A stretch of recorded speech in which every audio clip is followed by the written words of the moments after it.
Ms. Vieira, you can hear us all right, right? Yep, okay. And are we recording? We are recording. All right. Yeah. I'd like to call the regular monthly meeting of the Salem Board of Education to order. Would everybody please rise and pledge the flag?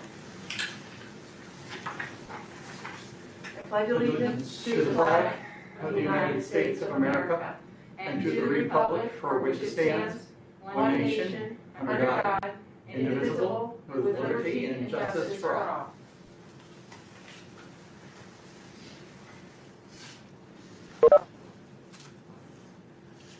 Okay, does anyone want to remove anything from the consent agenda? Minutes. Okay. With both sets or, Sure. okay. All right. Motion to accept the treasurer's report, internal claim audit report, condition of accounts, and CIC report. So move. Second. All those in favor, please signify by saying aye. Aye. Opposed? Motion carried 5-0. And did you want to address the minutes or? We can make a motion and then we'll just, yep. Okay. So I'll move that we accept them. Second on? Second. So just pertaining to minutes, and it's actually not details of these minutes, the October minutes haven't made it to Board Docs yet, I just noticed. And so I'm wondering just if in some, right, typically they go as another link on that, isn't that correct? And for whatever reason, October, so we're not approving the October ones. But I know we need to make these, I feel like we discussed this at some point in the past, right? We need to make these, they need to be available within, is it 2 weeks? 2 weeks. So I don't know how, what our best way to do that is, but those, even those October ones aren't readily available yet.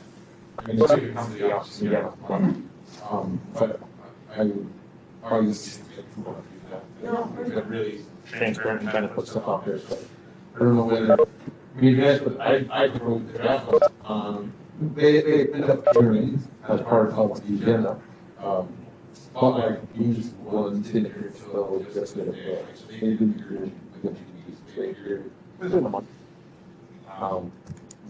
The, So can we put them on, can we put the, because we're gonna put the November ones, can we put the November ones where they'll eventually end up, we'll put them there in draft form, just mark the draft. as long as they're on draft, there's no, until they're approved. And then we do have to make sure that any changes or, anything that would have to happen. But so, I'm, just so that I'm clear, they end up going through board docs, is that what you mean? Or- Right, so if we're looking at the agenda for today, Right, then we'll have, on one of the screens, we've got, there's 3 different buttons. right. And eventually we'll get a third, there's 2 different buttons, sorry, eventually get a third button that says minutes, which we do the minutes for tonight's meeting. Oh, okay. Because they're identified as draft anyway, I mean, until, and Until they're then, no longer, until they're accepted. right, because that's something when Karen left. Of course, Dr. Glover had done a draft for September, I believe, and then I did the October, and November ones, and they are marked draft, and I did give copies of them, without draft, to be put into the book. But I guess I didn't realize that there needed to be a link to the website as well, so that's, Right. so whose responsibility is that? That's district clerks. Okay, which we don't have, so. And I have no access to. September one's made it, so somebody. Yeah. You did, okay. Internal minutes in October. So she submitted her minutes and made them available for draft. There's anything requiring them to be on board docs, they just have to be available to the public after 2 weeks. So we get them back up onto the thing, and when we take hands, we'll probably ask for an electronic copy of them that are PDF, so we can just copy and paste them over into the board docs version, so they're on the board docs version. And then we take that version, they get printed, and then there's actually special paper and special book that they go into, that we'll put them into the book, so they're in the kind of the official record and law once they're approved, and put it in there. Well, it's good to know this so that we can tell Just to make sure, right, Yeah, make sure we it's clear. get it done correctly, so. I mean, people can, if you really want to, I think, you know, because we have the whole pick and all this stuff transparent and available. And timely too, right, because it's more meaningful to have it within 2 weeks, or really, you know, you do it before. Yeah, no, absolutely, that's not an issue, okay. All right. So we just need to So we make do sure check. that they are posted in a draft form on Word doc. Correct.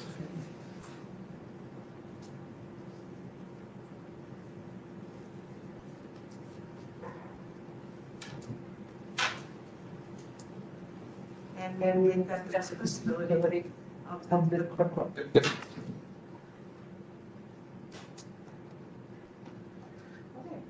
Did anybody have any other questions or concerns about the minutes as presented? All those in favor of accepting the minutes as presented, please signify by saying aye. Aye. Opposed? Motion carried 5-0.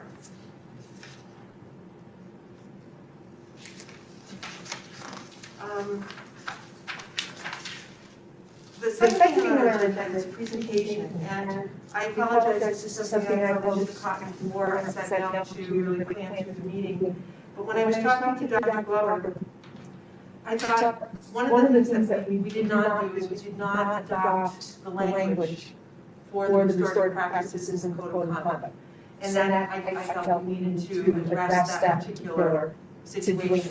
So I asked that we have, it's like a refresher of that language. And so I would actually like to make this rather than an information, an action, and entertain a motion to discuss and adopt the proposed changes to the code of conduct as it relates to restorative practices. So, Second. all those in favor? Aye. Thank you. So, Dr. Glover, are there anything had asked Ms. Adams for just a refresher on those particular changes? Ms. Adams? Good evening, everyone. So I believe attached to, I think. I'm We on can't hear you. She said, I'm not muted. I can read lips. That was pretty good. Yeah, yeah. I'll interpret for you. Can you Is hear me there a now? second? On this board? That we can't? Yeah. No, it's not us. Well, let me take that back. Hey, Ms. Vieira, why don't you try and say hello? I can say hello. Yeah. Please hold. You're muted. Okay, try again. Hello? Okay, hold on a second. I'm all Someone muted. here has their audio not disconnected. Didn't even connect on it. Yeah, I didn't either. So this is off. I turned my knob and turned my volume down, so hopefully it's not me. Is there? Mine's Oh, wait a sec. Right here. There we go. Now try it. With my mute. Okay, how, can you hear me now? Yes, we can hear you. Can you hear me? Okay, now we can hear you. There we go. All right. Good evening, everyone.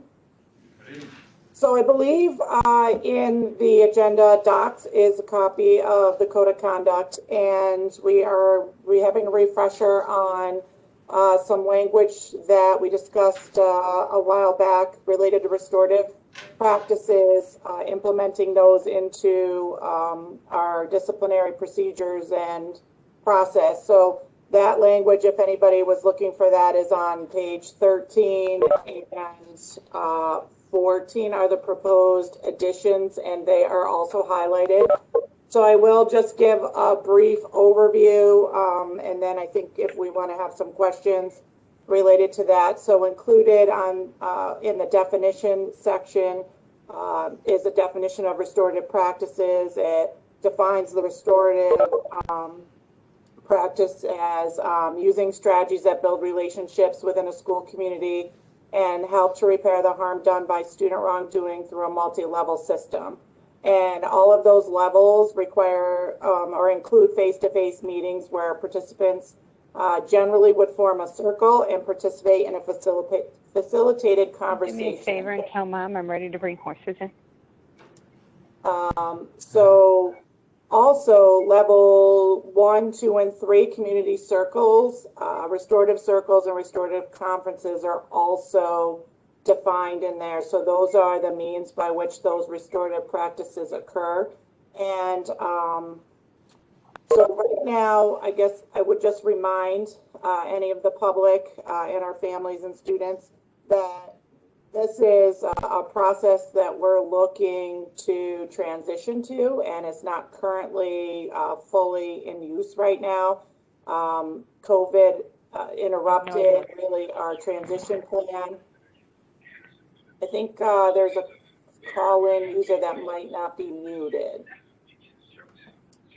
So what we're doing right now is we're setting up the language for us to begin this process and to be able to use some of the restorative practices as we can. So community circles really are that first foundation that we would be working on to build community and relationships, and then we build and use that practice then in a restorative way in lieu of more punitive types of disciplinary consequences. So that then is included down, further down in that Part B, disciplinary procedures and penalties. And so for anyone at home that doesn't have it, I'll just give you a brief overview. I apologize for reading it, but I recognize that not everybody might have access to this. So the addition is, as an alternative to these penalties, the traditional punitive penalties such as detention, in-school suspension, out-of-school suspension, students may be offered and may choose to participate in restorative conferences, which may result in a written agreement identifying the actions that a student will take to repair the harm done by their misconduct. If a student follows through on the agreed upon actions in the agreement, if any, so it kind of depends on the situation, what that agreement may look like. The referral may, 1, be considered resolved, or 2, the number of days of detention, in-school suspension, or out-of-school suspension may be reduced without further penalty. The use of restorative conferences will occur at the discretion of the principal and his/her designee. Students are not required to participate, but are encouraged to do so in lieu of further disciplinary action. So as we progress through this, these would be some of the additional options. Students would never be forced to participate in a restorative circle.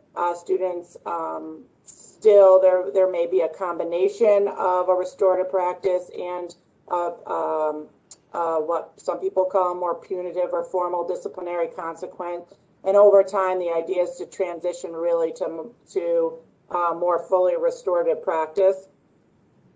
One of the things, and then there's one addition on the next page that I would review also, but one of the things that's important to note is, again, when we discussed the transition to restorative practices with the board and the public, that this is a phase-in. I actually was just reading an empirical article today on some recent research and on some 3 schools that are currently practicing restorative practices and the different outcomes there and challenges.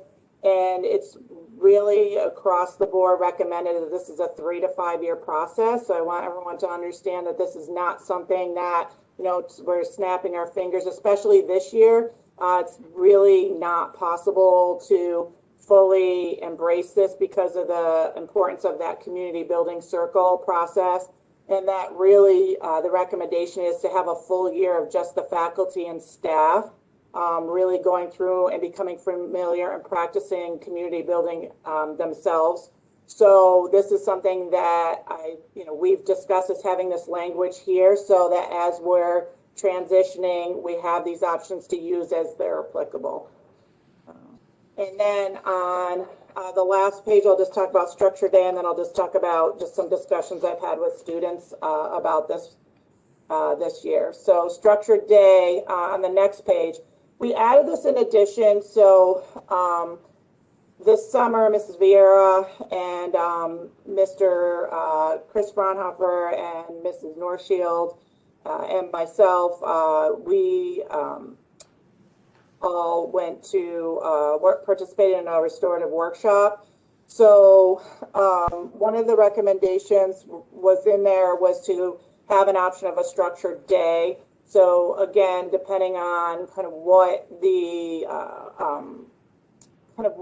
infraction was and how it kind of affected the student population, that removing students from class all the time really isn't always the best option for them to miss instruction in an environment where maybe a disruption did not occur or there was really no harm that was done in that area. And so really trying to have the idea of giving students the idea of where they might have a more structured day.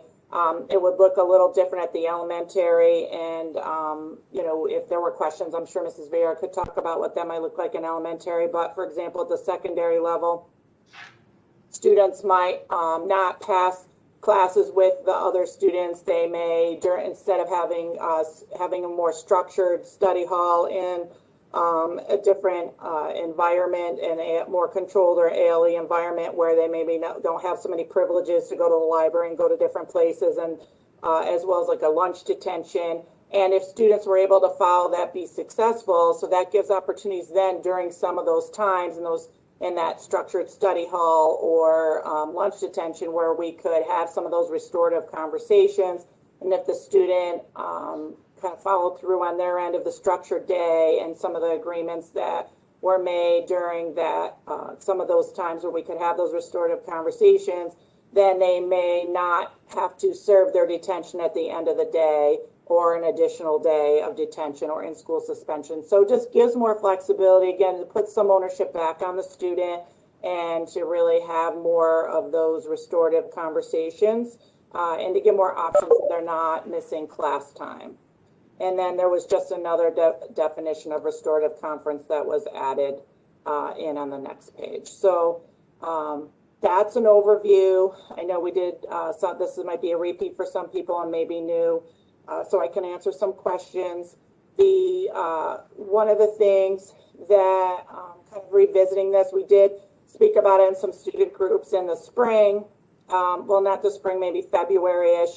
So we were having some different voices activities. And so we did get some initial feedback about kind of moving in this direction from students, but took the opportunity in some of the PE classes I was in and able to kind of talk to students about this addition to the code of conduct, kind of the restorative practices and the restorative approach.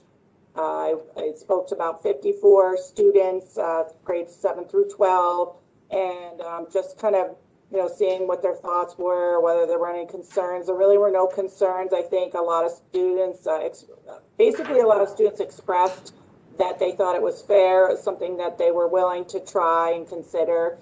We talked about that this was something that they would be phased in as well, so it wouldn't just be sprung upon them. And the 7th graders, it's important to note, they were somewhat familiar because Mrs. Kretzert last year worked on restorative and, community building circles with the elementary school.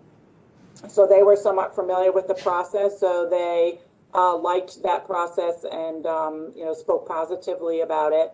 And I did have 1 or 2 students who said, they were middle school students and raised their hand and said, how come no one ever thought of this before? That he thought it was a good idea. So, overall, again, not really having dipped our toe into it. I think initially it seems to, the students seemed receptive to it.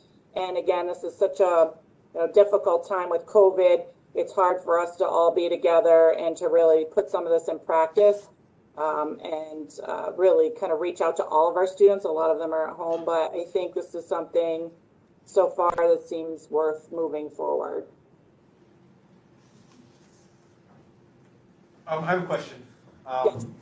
You referenced an article was it an article you said when you first started that you could read? I was just wondering if you could, not right now, but if you could share that with us at some point. I'd be interested in reading. Sure. I bring that up because I had no less than 3 different people, somebody from NISPA, a colleague who's a board member in a different district, and a teacher, send me all the same article that had what I viewed to be a very inflammatory title that made it sound like restorative practices were a failure. And it was based on 2 studies that were done by the RAND Corporation.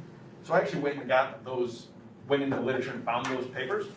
And that wasn't the conclusion at all. And it was really a misleading title, but I think that it really changes people's mindset.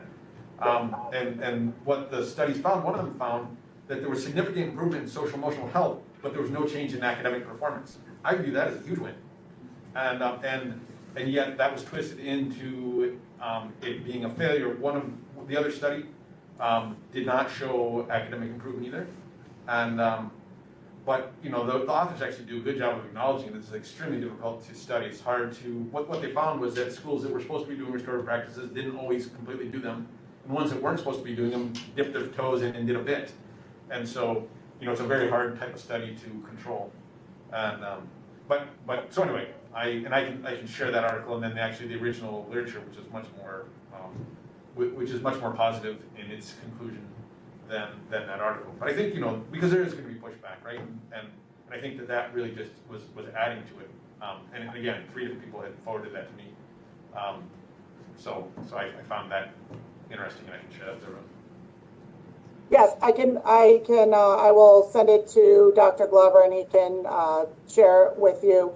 This was actually an article, so I'm sure you recall that Mrs. Vieira and myself and Mrs. Kretzer had gone to the 4-day training, not this past summer, the summer before, with Dr. Tom Cavanaugh, who was really one of the people who has really driven this, I think, nationally, and he's out of the University of Colorado, and he goes all over the country doing these workshops, and you know, New York State had brought him in for all of us for free to go through this with him, and we have this very huge kind of listserv and group and a Google group, and so they share resources all the time. It's very interesting, and I think it would be nice for you to read it. It's based on principles, the principles, perceptions, and these 3, they're urban schools, but the challenge is, I think of how to balance the different perceptions of all the stakeholders and how to, and a lot of the benefits of social emotional health, as you were indicating, you know, addressing equity issues, those types of things, and that was very positive, but sometimes the difficult challenges of administrators in terms of how to implement that to kind of based on the differing perceptions depending on the stakeholders. So, you know, the students have a certain expectation, teachers have a certain expectation of what they want, you know, when harm is done, parents have a certain expectation, and trying to balance all of those. And I think it's definitely an important consideration, and I think that's why, you know, Karen Vieira and I both have talked a lot about with Dr. Glover, is that it's very important that we do this right. And I know we've had a kind of a setback with COVID, but it's very important to, the success of it is to have your faculty and staff to understand it and be involved in that. And so it's going to be a little bit of a slower rollout than we thought, because we're kind of delayed a little bit in what we can do right now, because, you know, I think we've got to make sure that everybody understands it and, you know, sees the benefits. And it takes a few years to reap the rewards, I think, overall. But I think we have a great opportunity here. There's a lot of open minds. So I think we're off to a good start already just by working on this language. Does anybody have any further questions? That was something, just to refresh people's mind, if people want to know why we're doing this, is we had tried to have a public hearing on adopting this language, and we had a lot of technical difficulties that night, making sure that we had gotten through, so we just wanted to make sure that we were letting the public know that we want to make sure, we want to put this language in and start the process. As Ms. Adams says, it's a slow and steady process, so we need to have the policy in place that allows for the practices to be used. So that's the purpose of tonight's conversation. So I sort of jumped the gun on we did the discuss part. We'd have a motion to adopt the language for restorative practice into our code of conduct. Right, but, and we did vote. We did, Yep, but so is that, Aye. I probably did it wrong. I think, Probably well, should have I'm done sorry, it I twice, mean, but- we, Okay, all right, so, and then, so we had, should have discussed it and then done, so, sorry about that. Okay, all right, so then it is now officially adopted. there we go. All right, thank you very much. Ms. Adams, thank you very much for not only doing it once, but doing it twice. We appreciate your time in doing it. Thank you, and good luck with it. Yep. Thank very you. much. At this time, I'd like to open it up for public comment. If there's anybody that has anything that they would like to share at this point. Yeah, you're seeing any hands? Not seeing any hands or anybody in the chat. Last I checked, we had about 23 people along with the board and the administration here, so we have a nice little turnout. Yeah, I got 40 participants on mine. Oh, wow, so must be, there's Yeah. more. Yeah, there's quite a few. 40. 2 screens full. I can't see the whole box, but Yeah, if you. We have 40 now, so we must be about below 30, so taking us out to administration. all right, well, we will open it up again at the end of the meeting. All right, Dr. Glover, moving on to communications, the capital project update. Capital project continues to move forward. You have the attachments there from the month and the previous weeks. Work continues in the locker rooms and getting the lockers set and to get those spaces finished and completed. The area closest to us, which we affectionately call Area J, is the new construction at the end of this hallway, is creeping closer. That is to be turned over to us for January the 5th for use to that point. So it's coming right along nicely, and they're working really hard to make sure they hit that deadline. Once that's set, we start moving into the circle bathroom. There's already some pre-construction work has already started in there, asbestos checks and all those pieces before everything really gets rolling. Work in our network operating center, as far as the project piece is almost completed. They've waxed the floors. There next comes basically working with BOCES and how we want how that room to look. So it's functional for them. My office currently has trim. It has a front door that locks. That's there, which is in progress. And the door looks nice. And there's all sorts of work continuing in the primary and now in the bowels of the school with the pipes and laying out pipes and the wiring for the fire, for the new fire alarm system and those other pieces. So we've kind of come from the flashy outside things are starting to rack up, and now the winter is going to come upon us. We're going to be kind of in the bowels of the buildings for a little while. And that is where we currently stand. At the end of this week, don't panic when you see the crane here. They've got to put some things on the roof, and that's going to happen Friday morning. So some of that's going to be over by where my office is, and then some of it's going to be back here as well in the new construction, some air handling units and heating units for the building. So things are moving forward as we head into the winter. Now, you said the Area J, the new construction, is going to be turned over. Does that, not that I'm suggesting anybody will be using them, but the outside bathrooms are complete as well? Or is that something they will go back and? My understanding is that whole space will be That whole completed. space is going to be Will be turned done. over? Okay. If there's spaces where they can't get completed, we have emphasized that the indoor spaces need to be done. Right. But if that outdoor space needs something different, we would talk from there. But the emphasis has been that entire area to be completed. Oh, good. What is the status on the backup generator? Is that, I mean, it's there, but is Yep, that? it's there. It's wired into the building at the main room.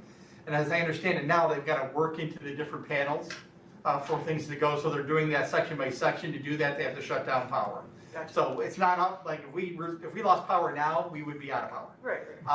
But and I'm not exactly sure on the end date of where that is, but I know that over time they're shutting down power in areas to get the wiring done. They need to get done to be able to move to each panel as they replace panels and they update wiring and update panels. So that's kind of a as we go type of work. It just caught my eye when I pulled through the other. I was curious. Yep. Next summer is when we turn that area into a little bit of a park, where we're going to have we're planting some trees and kind of different sized trees and plants out around there to kind of mask the generator. out into that area, not necessarily, lining it with pine trees, but actually some different dimensional things, so it gets covered up through some landscaping. That's next summer's work. The plan for the backside lockers that were damaged when they were moved, that is Still underway. who has final approval of accepting that?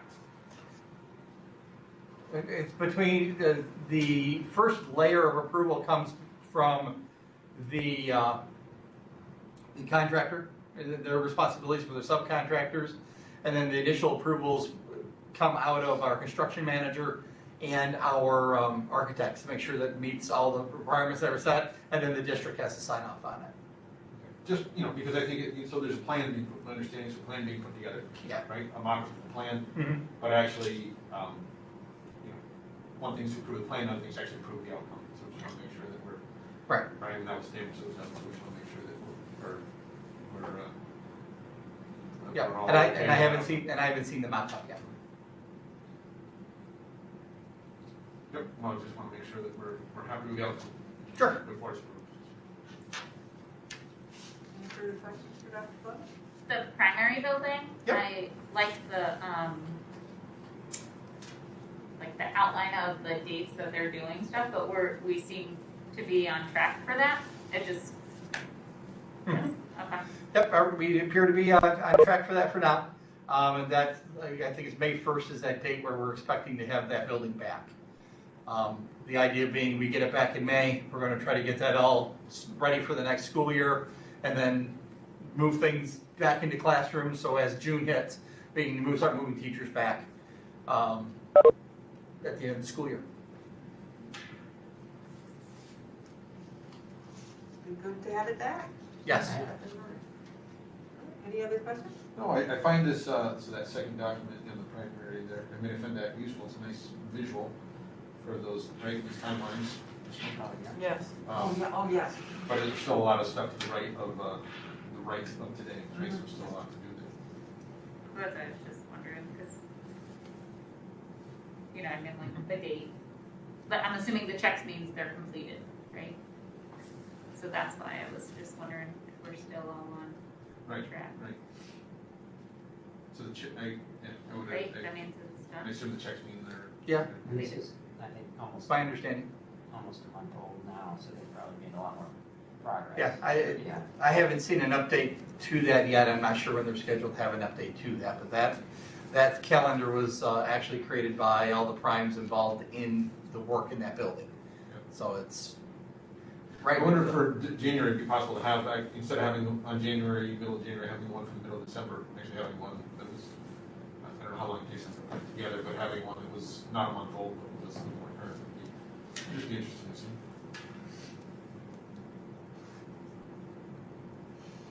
And that would speak to Jackie's question. Well, yeah, I right, was of- just double checking to make sure, like, I mean, in the report from the end of November, it said that, like, they were matching stains. Well, I think the report from September said the locker rooms would be handed over to the district on Yeah. October I'm just 5th or checking 12th, right? Yeah. And here we are in the middle of December and they're not yet, so. Yeah. Just keeping an eye on it, and one.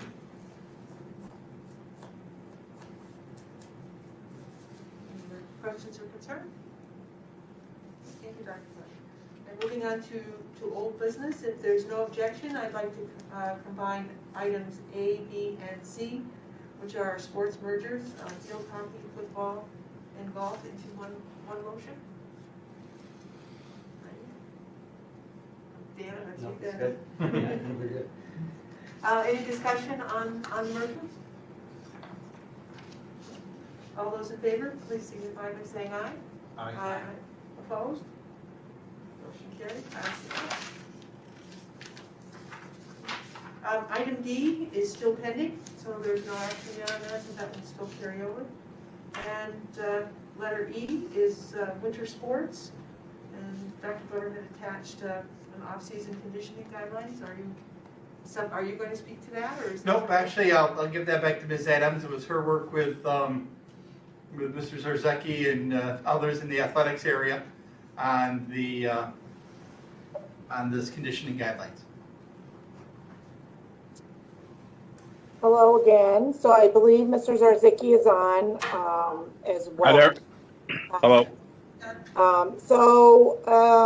One of the things that we had discussed at a previous meeting is looking at with the possibility of continuing to have these restrictions on winter athletics is to look at some type of off-season activity for our athletes. And in similar fashion to several other districts, we drafted an off-season conditioning plan, which would be compliant with section rules regarding off-season activities. And so what we did is we put this together. It's a draft. We shared it with you. You may notice, I think someone at the last meeting mentioned Cambridge's plan. There will be some similarities because almost everybody's plans are taken from the NISPA handbook in terms of what their recommendations are for guidelines for these types of activities. And so what we did is we took those, we try to kind of consolidate them so it flowed for us in terms of general guidelines overall for coaches, for our student athletes. And then we added some additional guidelines that we thought were important for our guidelines here within the district. And as you'll see that we were a little, and I'm not sure how familiar you are, but we were a little stricter in terms of the mask requirements because we feel that that's important. We don't really want to lose all that we've gained. We feel like we have a really good safety protocol here during the school day, and we wanted to maintain that. So, and I know Mr. Zarzicki could share a little bit about just some of the communication with the coaches. We did send this out last week as in a draft form, pending this conversation and then kind of further direction from Dr. Glover. But we wanted our coaches to kind of consider what the guidelines would be and what types of activities they may or may not want to have for off-season conditioning. So if they were interested, they would have some time to put together a plan. Mr. Zarzicki and I will review all of those plans, and we, have a target date if it was approved to move forward with starting in January. So it looks like again, Mr. Zarzicki can give you a little more overview in terms of where we're at with athletics overall, but they're currently still on hold. It doesn't look like we'll be starting on the 4th with our winter season. So we'd like to, take questions and feedback as well. So we can maybe move forward with this for our athletes. Are you thinking when January, towards the beginning of January or at some point in January, or isn't there really a target date? Well, I think it, would depend on the submission of the plans. So if we, if it seemed like that was the direction that we were able to move forward, kind of based on these guidelines, what we would do is take the plans. Mr. Zarzicki already has everything loaded into Family ID. We would have our students register through Family ID. Then and the agreement that you see in here, that would be all those approvals would be through Family ID. And it would be a matter of what the schedule would look like for the facility and then getting those plans approved. So if we had plans in a relatively timely manner before the break, we might be able to work on that. But obviously we don't have too much time between now and break time to, maybe have everything in line for January 4th. Mr. Zarzicki, do you want to talk a little bit about, so you had some communication from coaches and interest, but I don't think we have any plans yet. I don't know if you can give us an update. Sure. I think most of the interest is covered, which is nice that we'll have a lot of variety. Frank and Chris Fraunhofer said that they are working on a plan, and we'll talk about dates and times. They had a question about if the district were to go remote, would the plan still go forward? There has been some talk about that at NIFSA, how that happens. If the district chooses to educate remotely, that's different than being quarantined or whatever, so that the plan could go on, but it would probably be similar to a snow day. It would be a call at that time, I imagine. Stacy Rich has been eager to get some kids in the gym and begin some conditioning. along with Trevor LeBlanc and Heather Keys. So, you know, we've got quite a few athletes covered with those coaches stepping up and looking to do something. So as soon as I can firm up some times, we've given them some times, as you'll see in the plan, it's strictly a 90-minute program with 20 minutes in between for cleaning. So I want to make sure that I space the programs out and give them the appropriate days that they may need. And then we'll actually post that on Family ID where students will register. And the Family ID will give us that automatic contact list for the coaches to use every time a student attends to keep attendance, which will be important. So, awful lots of the protocol. Did you say there was basketball interest too? I think there might be some interest from our. Oh yes, I'm sorry, Mr. Parker, and they'll never forgive me. But no, there's the basketball interest too. Mark Eastman and Jim Perry want to come in and be able to do some things. And with the number of basketballs we've never discarded, we can inflate one for everyone.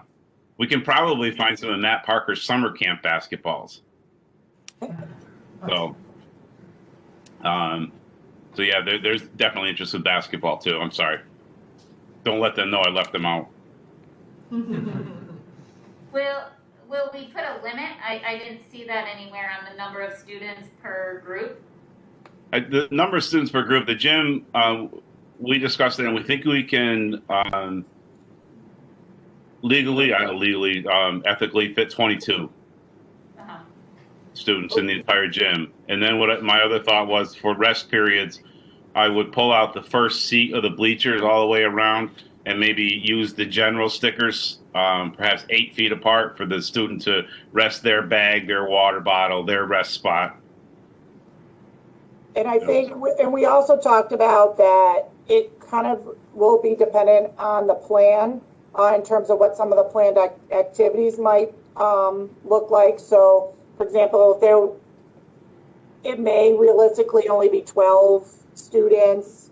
I think we kind of plan that maybe it might be, around 12 or so. But we don't want to necessarily turn kids away, but we want to have it to be safe and that there's proper space for everybody. So it's going to really depend on. So if there were maybe an activity going on and like a stations activity in one part of the gym, and maybe there was something else going on in another area, you might be able to have a little larger group.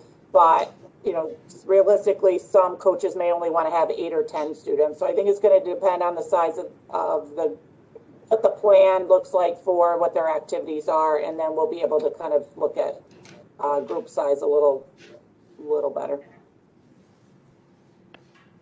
The adult supervision is voluntary? Yes. Okay. Well, Dr. So Glover, then what did you talk about with the coach? So in terms of, are you talking about coaching, voluntary, or be getting paid? Well, I guess the thing that got me thinking about it was that we don't currently have any soccer coaches that I guess we approved them earlier in the year, so that carries through the whole year. Okay. But they're not really functioning as coaches now. They're volunteers that just need administrative approval. I haven't had a conversation. In fact, I think it's slated for Friday to talk with Ms. Adams and Mr. Zerzecki in regards to that part of it. I think there's a couple ways it can be done. The one is through the volunteerism. If there's teachers here who want to volunteer work for kids, we let our teachers volunteer and work for kids. We do it for non-athletics. I don't see where athletics would be much different, particularly if they're already coaches. The other thing that Ian and I had talked about briefly as a possibility is that they are already coaches. We already have our coaches do off-season workouts in open gyms and those types of things. They're already on the compensated list, and they're already approved to do that work.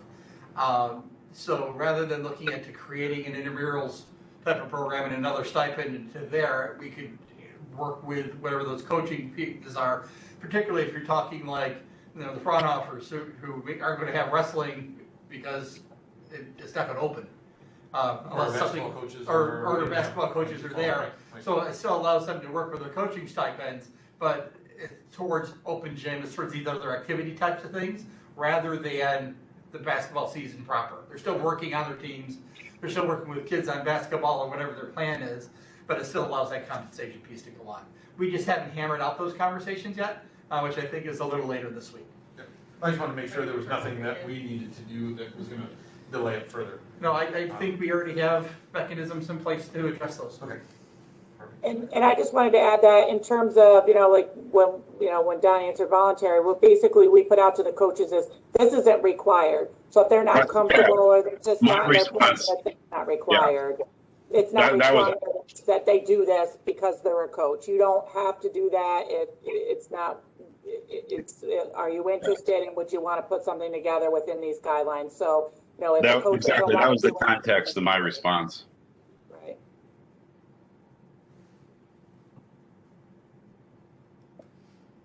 Any other questions?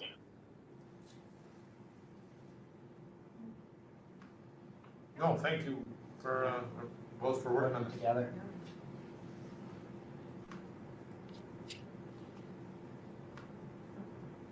Well, thank you, and thanks for that merger vote too.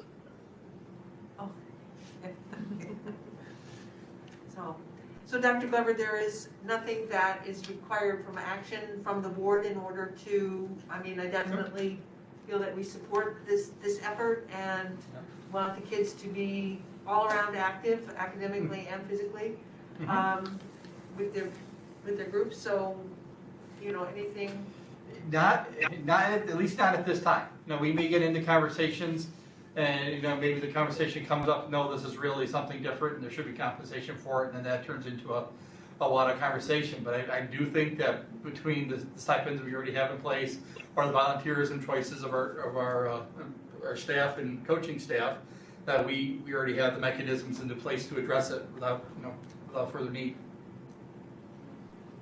So hopefully it can go early in January, get the committees in place and get everybody moving around. So thank you for taking the opportunity. Before we move on, just for the board, not for our presenters, but just for the board, it might be an opportune time just to reflect for a moment on, I think this process took longer than maybe we had envisioned or desired, and maybe I wonder if the board should have done something differently as far as, right, it was talked about, and then it didn't move forward, so I wasn't sure if there was any learning for us.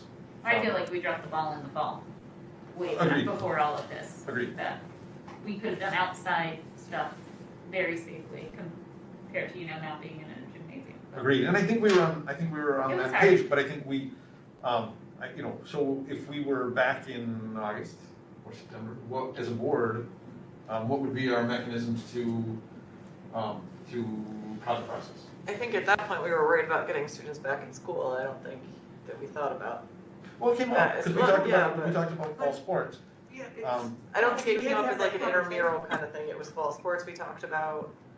I don't know what we. At the night we voted, because I brought it up the night we voted, and then we talked about it in October. Right. Right, and then we talked about it again in November, and it appeared that there had been movement between October and November. And I think that while we implied that we wanted to move in that direction, is there a board role to play to say, by the next meeting we would like a plan? Well, I think point taken is that one of the board's overarching concerns is the academic and school program for our students. So I think that if there's something that we feel ardent about, that we need to maybe make sure that we frame a plan. Right. Well, I guess, and also, I think that I felt like in October the board had a consensus that was the direction we wanted to move. But I'm not sure that we actually conveyed that in a way that set the expectation. Well, one of the things that we did not do is that we did not do it by motion. We didn't do that. So maybe if there are situations like this, to send a clear message that we should, because I moved something from discussion to action, and that's certainly something that's within our ability to do if we're all in agreement. So if there's something that anybody is thinking about and would like to make sure that we are making a strong statement about how we want to support something, if somebody wants to ask, if it's a discussion item, we can move it to action and actually commit ourselves to how we want to move forward. No, and I think that might make sense, because I think that there were times when we were feeling like there was consensus among the board. But then there was a motion on it Right. by the time we got to the next meeting, we were kind of in the same spot. Right. And so I think that I don't think that we weren't clear, we just weren't as directive as maybe we could have been. Right, and if we, especially in this time where there are so many things that, that you're juggling, if we can send a clearer message, it would probably be helpful to people. So we can do that. So sometimes, I'm gonna be honest, I'm thinking about what I need to write down or whatever, so catch me on it. If there's something that you think that we should move from discussion to action, I think that's something we can all, because, we're here. I know what you mean. No, I'm just saying, this. just if we all work together, Right. then the 5 voices, we can make sure that everybody, thoughts are heard, so. Right, no, I mean, I certainly didn't go home after the meeting in October and think, I was happy, I thought we all had consensus, that was the direction we were moving. And it was more in November when I went home and thought, wait, move it on. So, Yeah. Perfect. So, no, I think working together, we can, we can advocate for that. Excellent. All right, so we're good as far as what you need from us as far as action is for the guidelines to move forward? Unless you've heard something else that you No. require information on. No, right now, I think it's great that they are in a plan, and I hope that people respond quickly and they can get the plan in place and the schedules, and kids can get started. No, I think it looks great. I think doing Don's work here looks awesome. Okay, all right, thank you, Don, thank you, Julie. All right, moving on to item F, the gym floor logo. Entertain a motion that upon recommendation of the Communications Committee, the Board of Education approve the letter S as the logo for the gym floor. Second. And there were multiple renderings of the Way to logo, go. and the Keep it paint nice and scheme. easy. It took me a little while to I realize know, that I the went S through all of was them several growing. times. So, is this something that, Well, so there's more to the discussion, so Okay. it's good to have a little discussion. So Sure. what we're approving then is the S. the S, okay? But we're not, so the Communications Committee met on Monday, and really for the first time looked at those renderings different of the paint renderings, scheme. We've asked, so we narrowed it down, we were unanimous that we felt that the smaller S, which is still pretty big, because it fills the whole center circle, Oh, okay. right, so it's a good size S, that was our choice. And that, but we'd asked for some renderings on the lines, so, it was actually the second, right? I think it was option two. Option two, right. Is This is the one. Yeah, so it was option just two. solid line instead of the dotted, right? Yeah, so there's, I think 2 and 6 is it, is that, Yeah, it's 2 a and solid 6. line on the Yeah. circle. And, Two is, yeah. but we asked for more renderings of lines as far as baselines and sidelines. So we asked to see a thicker, a 2 to 3 foot thick baseline and maybe a foot thick sideline, Oh, yeah. instead of just having the thin white lines around the A outside. lot of times have that thicker on the Yeah. ends, yeah. And so that, and then we would stick with that option 2 in the center, right? Our thought was, either way, it would be option 2 in the center. We wanted to see the current option 2 versus option 2 plus thickened baselines inside. Nice. Well, I like that, because that's what I liked.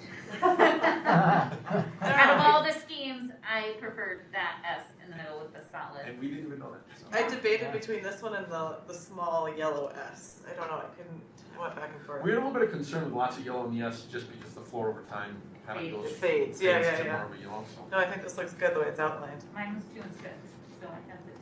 And so you were right there with us. Good job, I guys. got a communication committee. Did a nice job. Yeah. And I had an irrational aversion to the dotted lines, so that's Yeah. really how we got to 2. Yeah, it kind of throws me too. I had to look at them both for a while to figure out what the difference was. Oh, God. It took me a while to figure out, the first time I opened them all, I was like, okay, so what's different besides the S's and the... Oh, lots to consider, so. Very good But job, guys. for the purpose of this discussion, And it is this just will be that it will be an S and not It'll be an S and it'll be an S shaped this way with With the- an appropriate colors, appropriate colors. Cool, good. So any further discussion? All those in favor, please signify by saying aye. Aye. Opposed? Motion carried 5-0. So when is the gym floor going to be addressed? The gymnasium and the floor, the bleachers aren't scheduled until next summer. All right, so there's plenty for of next time summer. to determine. Yeah, we're into pre-construction conversations now. They need the logo pieces early enough for the painting, in preparations for all those pieces. So is there anything else, do you talk about that paint scheme, or is that something that goes further down the road, or do you determine that prior to the paint scheme? So our intention is to hopefully have that one new rendering in our January communications committee meeting, which will fall a week and a half before our January regular board meeting, so that we can make a recommendation to the board by January. Okay, great. It is worth noting that I asked for more purple, which I haven't done before, but I think the gym floor is an appropriate finish, as long as it's the right. All right, very good. Thank you. All right, moving on to letter G, the school reopening plan. Well, the piece that I'll bring to the board's attention is the December 20th update. We were talking before, we talked about what happens if the conversation was, what happens if we choose to close voluntarily versus what happens if we're told we have to close. And at the time of that conversation, there was, the zones were in place, but if you were in an orange or in a red zone, that was the mandatory close. That was the plan that schools would close. Since then, that has changed. Yeah, it's really hot. That no longer in red or orange zones do schools close. It's now a certain testing regimen and level that we have to be able to maintain in order to keep in-person learning into place. So in the remote learning plan that's there, you can see the basics and the comparatives between the two. The real difference is in the voluntary end, we can choose to keep more students here. So when we're looking at our special ed populations, we can talk about keeping those our self-contained classrooms up and running. We can have that conversation about, we have some students who are here 4 days a week. We can keep those students here 4 days a week, or not have them for here. So we have a lot more flexibility in what we can do with students in there, and then that would impact numbers from there depending on how much we want to worry about those other populations. When it goes to the mandatory piece now, it's all about, can you maintain the testing piece? So we can stay open, it's the exact same schedule we're doing now, as long as we can test that 20% every 2 weeks in a yellow, or that 20% in a month in orange. Yes, I know it sounds backwards, but that's what it is. And that, I believe it's that 30% when you're in the red, into those zones. The challenge is coming to testing, which I'll talk a little bit in my report coming up. So that's a little bit of a twist from the last time, between our last conversation and this conversation to look through. I'm sure you've heard in the news from the governor's office and from other places, is that schools are safe places for kids to be. And that's because we're doing everything you see us doing right now. With masks on, with the social distancing, the windows open, the door is open, to there, and in doing those pieces, those are all the kind of part of those important 4 items and for COVID kind of health and safety, if you will. When our folks leave us outside of the school, we don't have control over those elements, and that's where all of our positive COVID cases have come into play. So that is where we are currently in for draft. We are currently, as I said, some of this information I'll be talking a little bit more on in my report about where we are about testing protocols and getting our LSL and those other pieces on the testing. So in the event we get to one of those zones, we're ready to be able to move forward. Now, I do understand that we are supposed to be amending our safety plan to incorporate the pandemic planning. Mm-hmm. So one of the things I wanted to ask is what's happening now we have, should we be focusing on taking a look through the safety plan, these types of things so that they can be attached, and rather than a standalone. Plus, one of the things that we needed to finish fleshing out was what we would need in the case, as far as staffing is concerned. So is there some way to overlay the staffing considerations into the plan? To the first piece that is scheduled to take part as part of the safety committee. I have that information from our safety person, Mickey Jones, and planning here after the holiday break for the safety committee to get together. And one of those first things that were not that, there's a couple things that are right up, and that pandemic planning is part of the safety committee's agenda that we're going to add in for this up and planning. Right, but we shouldn't be considering two plans. The information in front of you is more to the reopening plan and the adjustments that happen to that reopening plan.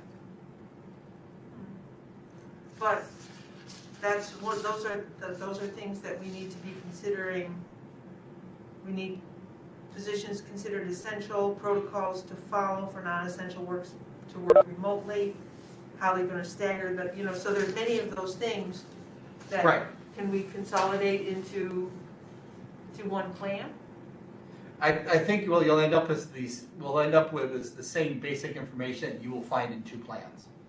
You'll find in the safety plan for the pandemic planning elements of what's come out of our reopening plan as part of the safety plan, and some of those elements out of the safety plan into there. They'll look very similar, but they'll be in two places. Okay, but we also need the staffing component. Yeah. The staffing component is going to be, for my chair, is going to be very dependent on what the situation is. I think we've learned that this week when we've looked through and the closures that we've had the partial closures.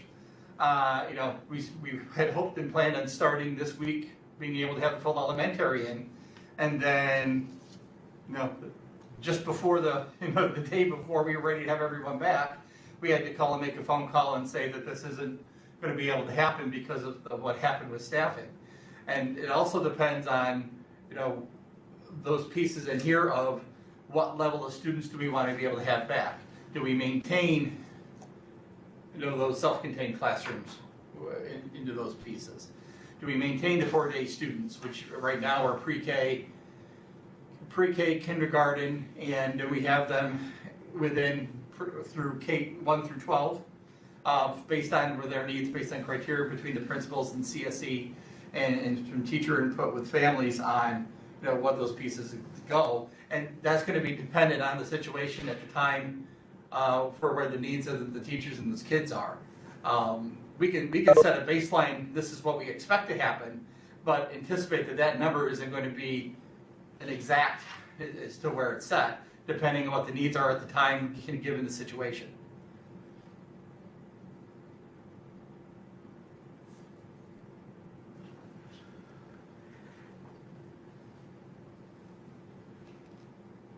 So do we have a hybrid now with the partial closure? Mm-hmm. Well, technically, our schedule is hybrid all the time because the kids are only in school part of the week. Right. That's correct. And we have some kids. So then we have a hybrid of the hybrid. Right. kind of right now. They're supposed to be here remote. As far as the quarantines are concerned, are the protocols that you use for quarantine, does the Department of Health have to give somebody the notice that they need to quarantine, and that is what triggers the quarantine, or? The Department of Health is the driver behind, you have a positive, usually, or someone who's been in contact with a positive, and then that person is going to be quarantined for however long that piece is. So the Department of Health says this particular person. The Department of Health is part of almost every decision piece that's in there. Right now, every Department of Health in our area is underwater and busy. There's times where I've called in and said, we've known we've had a positive before they have. Sometimes that's because counties aren't talking to each other or aren't able to get together fast enough. We have a Vermont element as well. So talking across state lines and getting that information has created another addition. but our contact tracers, well, not ours, the contact tracers right now are like 48 hours behind in being able to reach everybody. So the system is very full. at Oh, the moment. I'm not questioning that, but what I'm questioning is, even if we have to wait 48 hours, if somebody has to step away because there might be a potential contact, in that time, when they finally, the Department of Health is included, if they do not determine that person needs to quarantine, can that person come back? Or because they started the quarantine, are they out for? Now, if we go through, if you have that central person and the county calls and says, you have a person. It's a conversation with who are the people in that first ring right around the person, if you're thinking of a bullseye, right around that first person. And then what type of contact did those folks have? And there's conversations that I have with the county, there's conversations what the individuals have with the county. And with that, once we can identify those individuals, we have those individuals go home immediately. Pending Those contacts. that first round of contacts to go home until we hear back from contact tracers or there, because generally in the phone conversation I have with the county, they said, yeah, these people are likely going to need to go, but contact tracing will call them. And so we help start the quarantine for the county up front as a measure of safety. So have we quarantined, asked anybody to quarantine who the county would not, if they would not quarantine? No. In the beginning, we were asking folks to stay home. This is like the fall, that if someone was sick in the house and going to get a test, we'd ask everyone around that person to stay at home until we got a negative test. When we started there, that's drafted more to just who's your contact and the people who are immediately surrounding that contact. Right, so my understanding of the county and New York State guidelines is that if I am, so if person A ends up having a positive test, yep, then everybody who they've been, all their contacts from the previous 48 hours, their close contacts and proximal contacts, then need to quarantine. Right. But person B, so person B is one of them, but person C is now a contact of that contact. Right. They don't have to quarantine. That next rung out, right? That I've been describing as bullseyes to folks. So your person zero is the middle of your dartboard. That first ring around that center of that dartboard is those primary contacts, those close contact peoples. Your contacts of your contacts are that next layer out there. Those folks don't have to quarantine until someone in that first ring pops positive. Turns into the bullseye. And then it becomes the bullseye, and then this ring starts up and all over again. And then that's the pieces.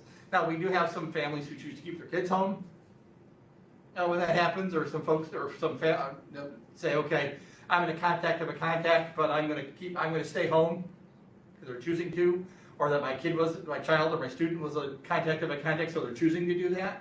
But in the beginning, we were contact of contacts a bit, but we eased off that to immediate circles. So I guess the purpose for my question is, there was as I said, rolling quarantine. Is there anything that could be done to minimize those contacts if there are, and the reason I ask is these are resources that we can work to provide, but is there anything else that can be done to make sure that the contacts are as limited as can be? I mean, it seems that we've had, across grade level, I don't know if they're in separate spaces, are there ways that they can communicate that they're not coming face to face and minimizing I don't know. I'm just asking, are there resources that we might need to provide in order to give separate workspaces or additional guards, or I'm just asking. Right, are we learning, right? Are we getting better at this? Right. As we realize, oh man, there were some contacts that it shouldn't have had to happen. Right. And we didn't have expectations in place that they wouldn't have. And I think that. Yeah, and there hasn't been anything brought to my attention if we had better barriers up, that would help the pieces. I think the part that is what we're working on now and a greater emphasis on is you don't need to go down the hallway to ask the question. Right. You can send the email, you can do the phone call, you can get on the Google Meet to have those conversations You don't have to go and sit and chat, which is what we're used to doing, where we're in here, because that is there, because of that amount of time. You know, lunches, yeah, we like to eat socially, and that's great, but we may not be able to do that because of, you know, for spaces and spaces. You know, it's, you know, But there's no shared spaces that are too small, that should be divided, that don't have windows, that don't have proper air, those kind of things. I mean, principals chime in here if you've got, but in most of our sharing of classrooms is up in the high school, and there's only two teachers per that 700 square foot space. No special ed teachers sharing small spaces? No, we've moved them to bigger classrooms. Okay. To We do- their, go ahead. We do have some sped teachers that are sharing classrooms, but, and some of our AIS teachers, but they have windows, they have doors, they've tried to schedule themselves, so they're not in there at the same time with students. It's, you know, it's manageable, but, yeah, there are some shared spaces.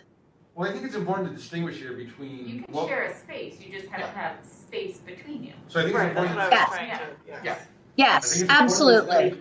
I think it's important to distinguish between what we need to do to prevent people from getting sick and what we need to do to prevent people getting quarantined and closing down. Right? Because schools have been shown to not really be dangerous places for people to come. There's not lots of spread in schools. But when all of a sudden we have 6 adults who can't come to school and we have to close down, then I think we need to step back and say, wait a minute, there's something we could have done differently so we wouldn't have had those close and proximal contacts. Because, you know, even being within 6 feet for more than 15 minutes in a 24-hour period, masked or unmasked, the county's gonna tell you gotta stay home, right? So as long as the superintendent's telling us that we're not quarantining people the county wouldn't make us quarantine, then we need to think, okay, are there things that we can do that prevent those close contacts and proximal contacts from happening? Even if it's just socially, right? Because I think that, and that's really separate from saying, we think we're not getting spread, because I think, you know, like I said, it's been, you know, schools have not been shown to be a really dangerous place to spread it within the school. The risk factor has been people coming in from outside and then having the county send people home or the school send people home and not be able to continue, right? Because we could have windows open and have it be safe, but if we're inside and we're a close contact, then people are gonna have to stay home and suddenly we're gonna not be able to come to class. I think, Bob, part of that challenge falls outside of our control because it falls to the county. I'll just give you an example. If any one of us, sometime this week, ends up positive, we're all gonna be quarantined. Oh, I get it, but none of us are that important. Who's really important is a classroom teacher. Well, I get that, but I'm using. Yeah, I was gonna say. Don't lose this as in the example. We're doing everything here right. Right, we're social distance. Doors are open, windows are open, we're ventilated, and we have the spaces into place.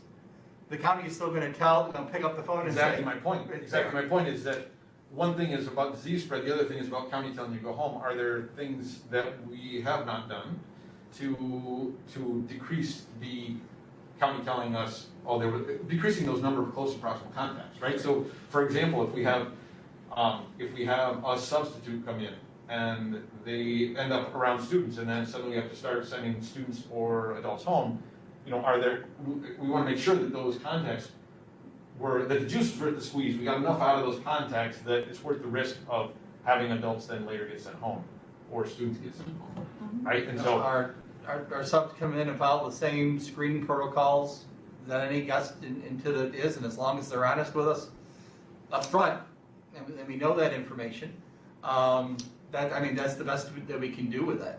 You know, the recent days here has been part of the living room spread. It's part of Thanksgiving, or it's been through family. It hasn't been the internal; it's been the external. 100%, and that's what I'm saying. We're not really talking about it's safety, because the contagions happened outside of school, but the closures happened because people end up not getting sick, end up having to quarantine, and then all of a sudden we don't have enough adults to run school. And that's the part where we continue to promote the mask wearing, the hand hygiene, the social. But that's back to spread, and I'm not concerned about spread, because the data's shown that the spread isn't the risk. Yeah. The risk is not having kids in school, because we have people who technically have to quarantine. You know, how many of the people who have quarantined end up actually having gotten COVID here in school? Do we think we've had my understanding is we haven't had that contagion in the school. So that's telling me that what we're doing to prevent disease spread has been good. But we're not being able to check the box so that the county can say, oh, everybody can come back to work tomorrow. I look at other schools and they close for a day and they come back the next day.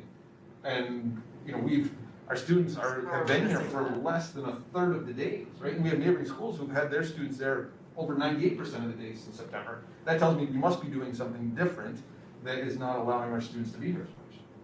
Now, best case scenario, they'd be here 40% of the days if we hadn't, right? Because we're only 2 out of 5. But I think that they're two separate things, right? One is, are people getting sick from one to the other? I think we all feel pretty confident that's not happening. But what we're not able to do is close for 24 hours, do contact tracing, and say, oh wow, there's an adult who was sick, and they didn't have close contacts with anybody. Right. Right? And so we can all come back tomorrow. And I think, to me, that seems to be something that's been different for us than for many districts around us. I'm not sure on that, Bob. We were out once in the fall, and we just happened to get here after the Thanksgiving hit, and a couple of successive that are there. There are several schools out around us that are closed through Christmas break now. Right now, yes. Yeah, I mean, Agreed. so, you know, Argyle, you know, they're in Washington County that have gone. But there were also a number of districts that closed for a day and came back, right? So, I know the Hadley Luzerne closed for a day, came back, Cambridge closed for a day, came back, Greenwich closed for a day, came back. And so they must have had enough distance in place, built in, that when they had, right, so you have one adult who comes in and, right, because by and large it's an adult. I think that's the problem is you're gonna have, like, for example, if our lunch lady that delivers lunches tests positive, our whole school is gonna have to, right? Because she touched every single kid's, Right. she's handing the lunches out. For me, I go into 4 classrooms, so it's myself and those 4 classrooms and those teachers. It's not gonna be the entire school building. So I think that it really, we have to look at, to the best of our ability, I have no idea, how do we minimize having adults be spread throughout the school as opposed to maybe per grade level. Right? Is that what you're kind of Absolutely, I getting mean, at? it's just so that we, right, so that it doesn't result in 5 or 6 Multi-level. other adults Yes. having to Yes. not come into school when, because we're gonna have positives, I mean, it's gonna happen, Yeah. right, it's in the community. Yeah. And people aren't gonna pick it up in school, very likely, they're gonna pick it up outside of school, but when they do pick it up outside of school and then they come in, like, oh, there goes 5 or 6 more adults who they happen to be around. Yep. Is there anything that can be done about that? And I think the lunch lady example is a perfect example where, Where unfortunately, you know what I mean, Maybe like some, that's just a circumstance of how you have to deliver food, right? Do you know what I mean? Where, you know, me, it would be like, I don't people in Wingen building, so my 4th, 3rd, and 5th grade, I never see them. right, Like, exactly, I don't ever which see is those great, teachers, right? Because Yeah. then you're, you know, they're not So gonna I bring think you, you're that, gonna bring right, them. is that the point? That's, Yes. And other than, you know, Jackie shared, what she shares from her experience, you know, up in Granville, the only piece that we may be doing different here is that when we have kids here, we try to maintain as normal of a school experience as we can for those students. So we still do resources, we still do recess, we still do, you know, we still do specials. Those still happen. Lunches are in the classroom, you know, so we limit those pieces there. But in that effort that when kids are here, and the teachers are doing great with their social distancing and all those pieces, those things are still going on. So when the kids come to school, it still at least resembles a bit of a regular school day. Now, we do some things to mitigate those concerns, right? That's where the hybrid model comes into play. That's where the reduced students in the classroom is. You know, we refer to 2 days on, you know, those 2 days up in that limited time in the classroom to allow some of that to happen while we have the kids here. I think that might, and I would have, like I said, I'd have to check with other folks, but when I hear from some other schools that, you know, their gymnasiums are filled with chairs because it's now classrooms, and when they come to school, they're really focusing on ELA and math, and the rest of it's kind of going by the wayside, or is being done remotely, and I'm not minimizing anyone else's work. It's just that may be the difference that we're doing versus anyone else that would need to adjust the change. Well, I think it's critical, since we've already reduced the number of days that students are in school, is that we keep them here at the maximum number that plan allows. So that if there is anything that can be done to minimize the number of days where we lose multiple days for contact tracing or quarantining, or we have, where The we're. groups that are impacted versus that aren't impacted, Right. keeping kids in. Because what happened is we had an exposure, but because the adults were exposed, splitting the kids did us no good in reality, because it impacted the entire grade level, because they couldn't come back to school, even though they were not here or had any contact with anybody who had a contact. So we received no value from splitting the children in each grade level in half if we're going to shut down for the entire week for one part of, the purple or the gold. It impacts the other half. So that's my point is, we have, not only did the group that had the contact, but the other group as well was impacted. So I think it's critical that we take a look and make sure that we are just providing, we're already only providing 40% of their time in person, impacting that even more. I think, like you say, you want to have the most,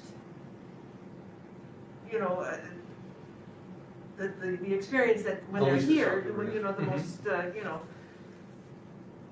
regular type of experience. But if we can't have it, I think we need to err on the side of having them here as opposed to the full, full experience kind of thing. So I think maybe it's time to take a look at,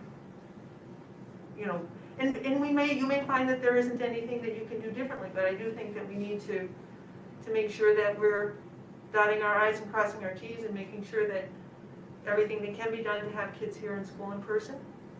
And if there are resources that's, that need to be considered to help have that happen, I think that's a discussion that should happen here. So, I think it's just, we can't just say, oh, well. I think, we have to fight for every day, for every kid. Well, I think if we learn from each closure, that will help as well. Right, I guess I want insurance that we are committed to being here as much as we can, that we are working hard to have, when we have a positive, that we've limited the number of exposures that have been created by that for health and safety reasons, but also for closure reasons, right? Because I think those often end up being separate. Yes, I agree. And that we're not quarantining people that don't need to be quarantined. Exactly, yes. And, I know we're all social creatures, but, it's something, those particular structures need to change. There are so many things that have gone on.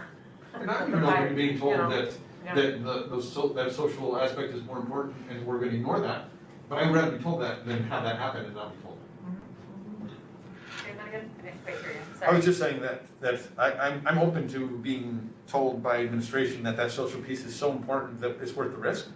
And whether we agree or disagree, I'd rather have that be told to me than to feel like we're doing all we can when actually we're not, because in the back of our minds we're thinking the social piece is more important. And it could be, it's important, I get that. But it just seems like when we For adults have, or children? for adults. Okay. For adults, Just exactly. making clear.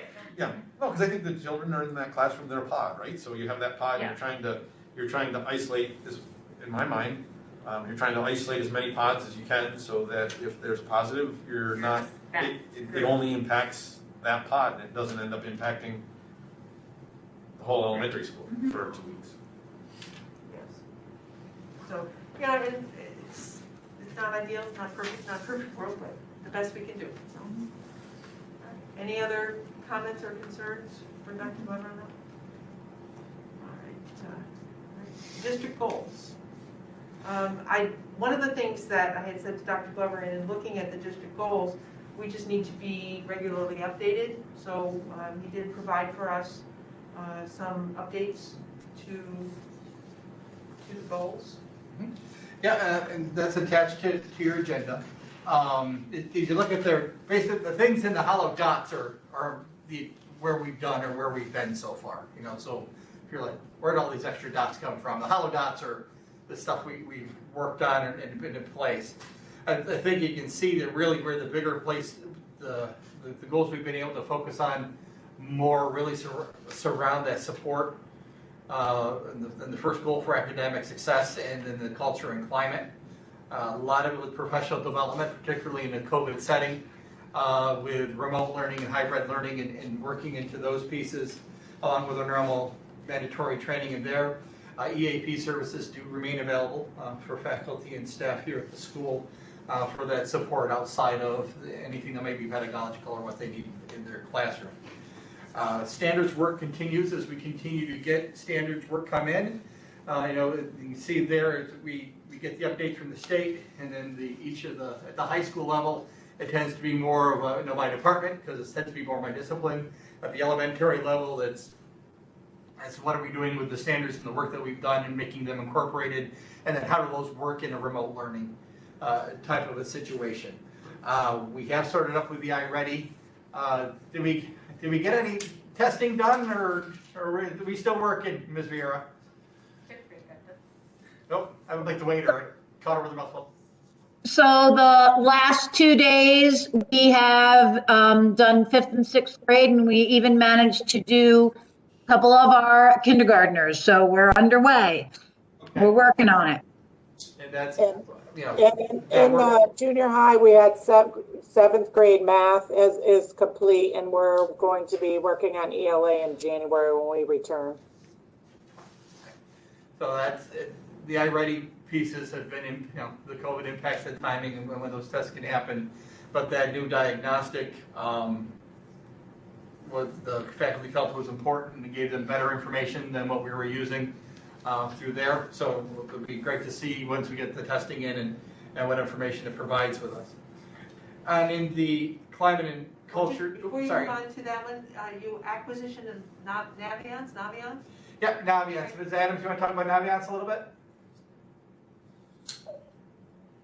So I don't have it in front of me. I can send you a little information with all the details, but Naviance is an overall guidance. It's a feature primarily for guidance, and it is a combination of really a student management system kind of for students' interests, goals. We can start it from the plan is to work on it from 6th grade through 12. So once a student kind of sets up their account within Naviance, their guidance meeting, their histories, all will follow them through there. So we make each year the guidance counselor talks to students about their career goals and plans. So that is in there. There's also means for doing skills and interest inventories related to careers. It's really cool. We're gonna once we get it going, we're going to start implementing it in with Mrs. Fish. It's similar to what we were using with Career Cruiser, which was a separate purchase, and now we'll be able to have the opportunity for students to explore different careers right in there. So if they take a student in 8th grade takes a skills inventory, and it might say, right now you might be interested in these types of careers. There's videos from different people who are in those careers that students can watch, different types of research can go on for the students within that program. And then as a student starts getting into college readiness and preparations, they would work on putting their resumes in there. They can archive all of their service. And so then when teachers write their recommendations, the teacher will have access to all the student information right in there. The letters of recommendation go directly into Naviance. The Common App, which is application that is common to multiple colleges. That there are a lot of colleges that use the same application process, so they can be done. A lot of the college application process will be done right through Naviance. So the student fills out all their information, their applications, it gets automatically sent with their transcripts and everything. So it's an all-in-one, one-stop shop. it's a great opportunity to really be able to follow students through, and then students to have access and to add their piece and their interest and their skills. So gives us it'll be a great addition to our guidance plan, and being able to move forward and support that really I think especially now, it's going to be great that even though it would have been nice to have at the beginning of the year, but everything's kind of a little slower process with COVID. Mr. Zarzicki, as he's working on his student meetings this year, can put all of those notes and archive all of that for the next school counselor, which will be really nice. So it's going to be a great start for that next person who comes in. Thank you very much. I apologize, I don't have more detail. If I would have known, I would have kind of made a little presentation for you. I'm sorry, I didn't interrupt, but No, I that's didn't fine. recognize Nadia. Sure. So in the culture and climate, part of this you've heard today with the continued meetings with the Code of Conduct and the Restorative Justice. And we do hope to have some training in the spring, but we'll see how that goes if we get there.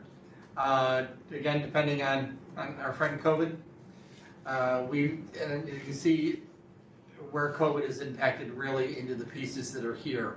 But a lot of the COVID planning and the work we're doing here has had staff input as we're working into, now that we've kind of settled in a little bit. The building planning teams are back into play there. When we get into January, some of the larger shared decision teams will be getting into place. So we're working on getting that, making sure we have those multiple voices included in our conversations and as part of our decision-making work, the culture and climate of the building. Something that actually isn't in here, but we, just even some of the conversations we started tonight about, those practice areas and the time before about the opening up of the extracurriculars a little bit. Now that we've got, got a look and feel of what's happening, all part of the climate and culture work going on in the district. The next three items, the next two items for the human resources and health and safety. We've seen some work at the health and safety end for here, but the human resources work, I think needs more conversation with the board. Because on here is the onboarding piece is one that we're still working. We did some informal work this year with having folks come in a little early and meet with folks and get a sense of who we are and what's going on and to there, but we're still working on needing to put together something a little more formal in a couple-day process.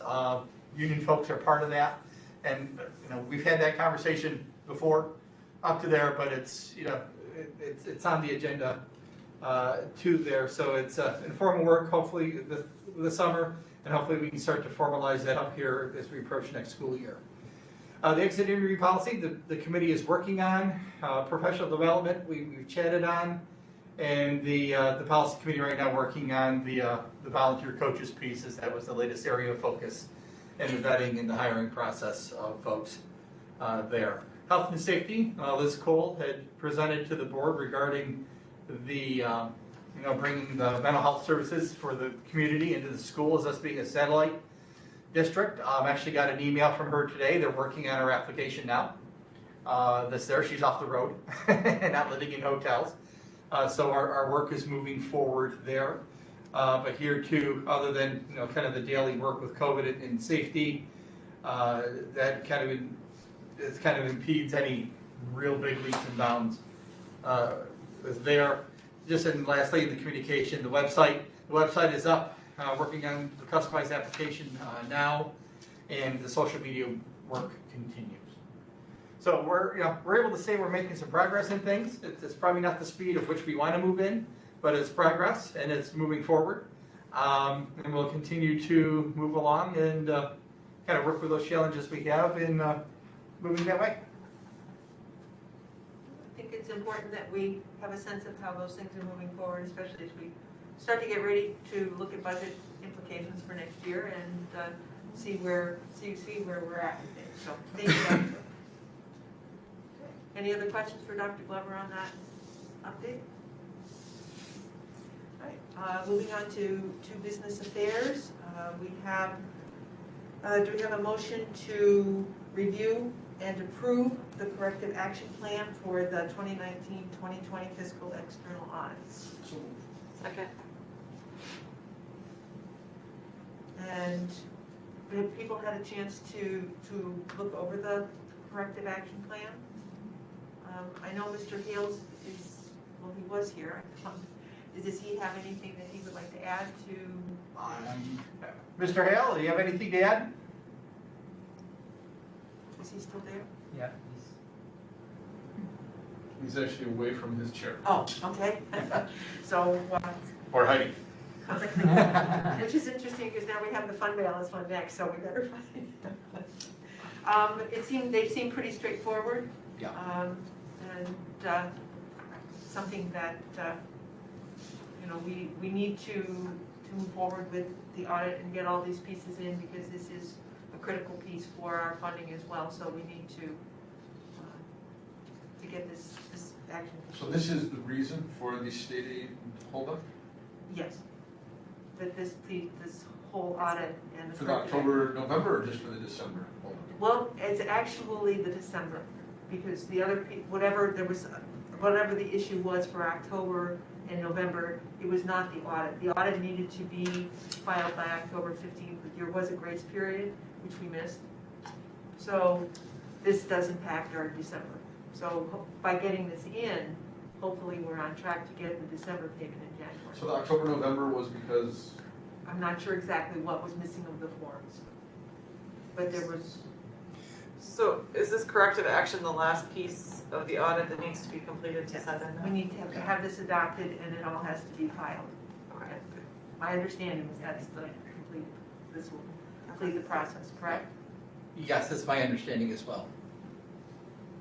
And the October, November was? October and November money was the result of one form that got missed in the mix in the transition. And I had that, I got it, I talked with the person in the state to figure out what we needed to do, got the work done in it, and that's been a week or so since it's been in, and that's the clearance for there. So that money isn't in here yet, but we're comfortable with it's coming. If you look at the New York State website, it does show you what they're going to voucher out. So we have a voucher number and a payment date of December 15th for the October and November state aid payments, according to the website. But we do not have no action on the December payment yet. But this is, I wasn't surprised to see that, because this is a component piece, and it was directly stated that the whole piece needed to be submitted before December. We do this. Any further discussion? Mr. Niels hasn't come back. There he is. Ah. Mr. Hales, do you have anything to add to the corrective action plan? Oh, he's muted. You're muted. Sentiment request. I think you can actually unmute him also. That's a little confusing. You go down to the bottom center there and hover, you can actually unmute people. There we go. There you are. I think what we said is generic enough that we can do what we need to do to fix the things that have been found, and the state should be happy with the report.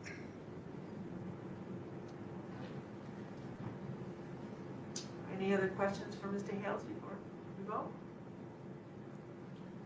All those who wish to approve the corrective action plan, please signify by saying aye. Aye.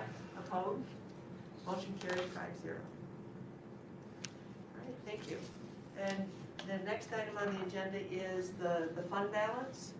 Mr. Hales did present to us information about that and some recommendations. So, Mr. Hales, do you have any words of wisdom on our reserves? Well, I looked at them. I think most of the reserves that you have right now are well funded. I think I mentioned that the one reserve that you could consider would be a capital reserve, but that would require a vote of the public, which you would probably do next May when you're approving the new budget. But between now and May, I don't know that I would suggest you do much of anything because there's a lot of unknowns about where this school year is going to end up with the rest of the aid that's been promised, whether it will actually be delivered or not. And then going into the next year, you need to see what the governor's proposing in January, and then the legislature will come up with a plan, hopefully in April. And at that point, then you can start considering, do we really have that much excess, or do we really need this money to carry on? So you're suggesting that we be aware of the fact that this money is here, that we need to come up with a plan, but we wait for a little bit of time before we make any decisions? Correct. I think that there's nothing that's saying that you have to make any decisions in the next month or two. You're telling the state that we recognize that these things exist, and we're going to put a plan in effect to resolve it. Mr. Hales, can you just give us a little bit of background on the capital accounts? We're currently in a capital project, so that money is all, targeted for the current project. So this would be for future projects, and when is that? Yes, the capital reserve would be something that you would set aside for a future project, so that when it comes time to do that, you won't have to borrow as much money. So it would save everybody some interest payments over time. Is there a limit to how much can be put into a capital reserve? I don't believe so, but it's a reserve that requires a lot of not only public acceptance, but you need to specify how much money you want to eventually put into that reserve, because whatever the public votes on, you can't exceed that amount. Oh, I see. So you couldn't just start, you would have to have your dollar amount known before you started. Oh, okay. All right, that makes sense. Okay. That clears up my questions. Thank you. All right.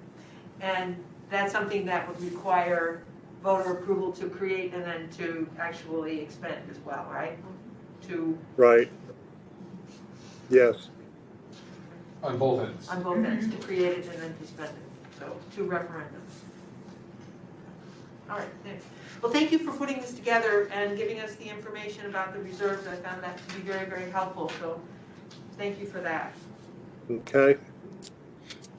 And was it the liability fund? Okay. All right, no, I guess that. So I think, does anybody have any questions? I have a question. When did did you become aware of this fund balance? No. Oh, okay. What fund balance? This $1 million we're talking about. When the number that the auditor came up with, I got the same time that you did. So For what that final audited report number was. It was November 10th when we got the results from the audit. No, I just, I had tried to keep over the coals in October about not having kept more, right? We voted to keep 4%, we thought we kept 4%. Our neighboring districts all kept more, it turns out we kept more. I don't 100% understand how that went unnoticed. I was happy that it was a black number, not a red number. Right, exactly. Maybe would have noticed it sooner if it was a red number, but I guess I had some confusion about how that happened, and also, it in effect worked out well, because I would have been in favor of keeping at least some of that or all of that, right? If we went to our 4%, it actually ended up being more like 12%. Right. So Mr. Hales, as you were going over this, were you able to, I know it wasn't a typical year from March all the way through to the end. So we weren't spending at the same rate on certain items. We did have increased expenses on some things. But was there a common thread as to where that money came from? The additional unassigned fund balance? I think Understand my question? from what I could tell, it was a factor basically of the COVID in that your budget was made obviously thinking you were going to have a normal year, and you certainly did not. And because of that, you underspent by quite a bit because of the way school had to go. And that's what caused the majority of what you have extra in that 4% line. So if we had had a regular year, we would have been on track not to have such a significant balance. I just said, as we go through to the next budget, yeah. So. Yeah, you would have been a lot closer to 4.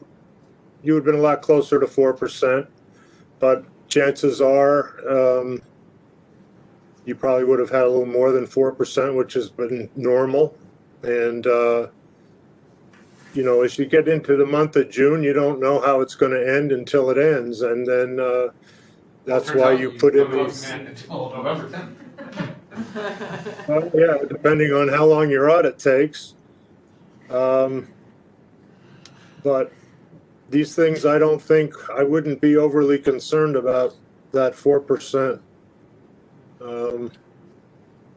If you look around at the other districts, almost everybody's over 4% all the time. And it's because 4%, this is me speaking for myself. I mean, I know it's a law, but most people will tell you that 4% is not enough for most school districts if they have a bad year to help them get through it. No, I think even the comptroller says you expect schools to strive, but I think that makes sense. Your perspective makes sense to me. Well, thank you for putting this together. This will help us as we move forward. You bet. And enjoy your holidays, and thanks for putting in the time here in Salem with us. We appreciate it. Yep. Thank you Okay, very much. I got a few more days left. We'll make sure things are buttoned up. Thank you. We appreciate that. Thank you. Yep. Okay. All right, so, moving on to instructional affairs. Ms. Vieira? Hello, everyone. How's everybody doing? Good. You're looking a little chilly there, Ms. Kirshner. You look like you're trying to warm up like I am. Got my I left a nice blanket warm and everything. fireplace, so. So lots going on, not as much as I'd like to have going on for obvious reasons, but some really cool things. Dr. Glover alluded earlier to iReady. So first, I cannot even talk about it without a huge shout out to Meredith Junko and Valida McClenathan for putting together a schedule to attempt to get all of our kids assessed. And then Miss Tina Lupick jumping into the mix this morning and yesterday morning to make sure that our 5th and 6th graders were on point and getting their iReady testing done. They even went in and were able to pull out small groups of kindergartners and get them going, because we've been utilizing the iPads with them to do the testing, which we're hoping is going to give us some better results. So we're really excited about that. Our teachers, they have done a great job of being flexible. They prep for one thing and then they're told something else, and they have stepped up. But along with that, I have to acknowledge the aides that have been here on campus that have been working with those teachers, helping to prep all the materials, to get them out to the tubs, to get to our families, as well as the families themselves for getting here and getting those materials and helping those kids stay on point. On a fun, happy note, We are looking to do a first. We know this holiday season typically brings an ugly sweater competition. We are going to do an ugly mask competition. So we are attempting to have our students create their own ugly masks, staff make their own ugly masks, and I'm hoping to create some kind of a bulletin board, not just here, but online to share with everybody, and just something a little positive and a little bit fun. Just try and keep that morale going. So that's about it from elementary. Do you guys have any questions for me? All right. Thank you very much. All right. Thank you.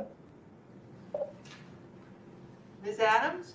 Hello again. So, in addition to, obviously we talked a little earlier about our off-season conditioning and some activities for our athletes, hopefully upcoming. We do have a few things to share from the high school. So we are starting to see some activity virtually with some of our clubs. I just want to share a little bit with you. First, I want to mention National Honor Society. So traditionally, we would have had our induction ceremony for our new students who were inducted in this year. So I did want to share that the National Honor Society is inducting 4 seniors and 6 juniors this time of the year. And I think they're getting ready to work on a press release. We're making some plans for most likely a virtual induction. So there are on the National Honor Society on their webpage, and they have resources that they share nationally with the different groups. There's been a lot of sharing of ideas on how they can recognize their inductees virtually. So we're putting something together. Mrs. Perkins and Mrs. McPhee are working on that, but basically recognizing that this is a kind of, even though it's not a traditional holiday season, there are sometimes holiday activities and different focus of families. So they're hoping to maybe work on something for after the holiday season. But we did not want to hold up the actual acceptance for students because it is something of great pride and usually shared on college applications. So we wanted them to have the opportunity to be able to include that in their application project. They're working on ways virtually to meet and to softly give back to the community without that physical presence. So that's a new challenge for them, but I'm sure they'll rise to the occasion for that. Mock trial. We've assembled a virtual mock trial team. So we have 16 members, so it's very exciting. The case was released last week by the New York State Law Association. This year is going to be a civil suit. So after Christmas break, there'll be Google Meets to start preparing. And I think the projection of the regional group that's competing that the trials will occur hopefully in March. So I think it's exciting that our kids are able to start participating in some of these activities. Our math team, we had 17 students, grades 9 through 12 that participated in November. Mr. Fraunhofer heads that up, and we're hoping for more. There's another meet tomorrow night, so we're hoping for more of a turnout, but I think 17 was great. Again, that's a virtual meet that they're doing, and it was really fun. I think Mr. Fraunhofer shared one of the questions with the entire faculty, which stumped almost everybody. So it's always fun to get those questions back and see what the students are working on. FFA shared that they had their first virtual meeting at the beginning of December and celebrated the success of their online fruit sales. So thank you to everybody who purchased fruit from the FFA, and they're working on plans to participate in a virtual leadership conference in January. So I think now that things are getting settled and those challenges of the beginning of the school year, a lot of groups and the national groups are finding ways to have virtual meetings and sharing among the different groups. Finally, the last thing to share is I know Mr. Eastman is putting together the jazz band, so we're hoping to kind of sort through the challenges of being able to share some of our music virtually. And I'm sure we'll be hearing more from our musical groups after the holidays. So that's all we have right now, but it's exciting that we're slowly getting into some extracurriculars. Great, thank you. Excellent, thank you. Dr. Glover?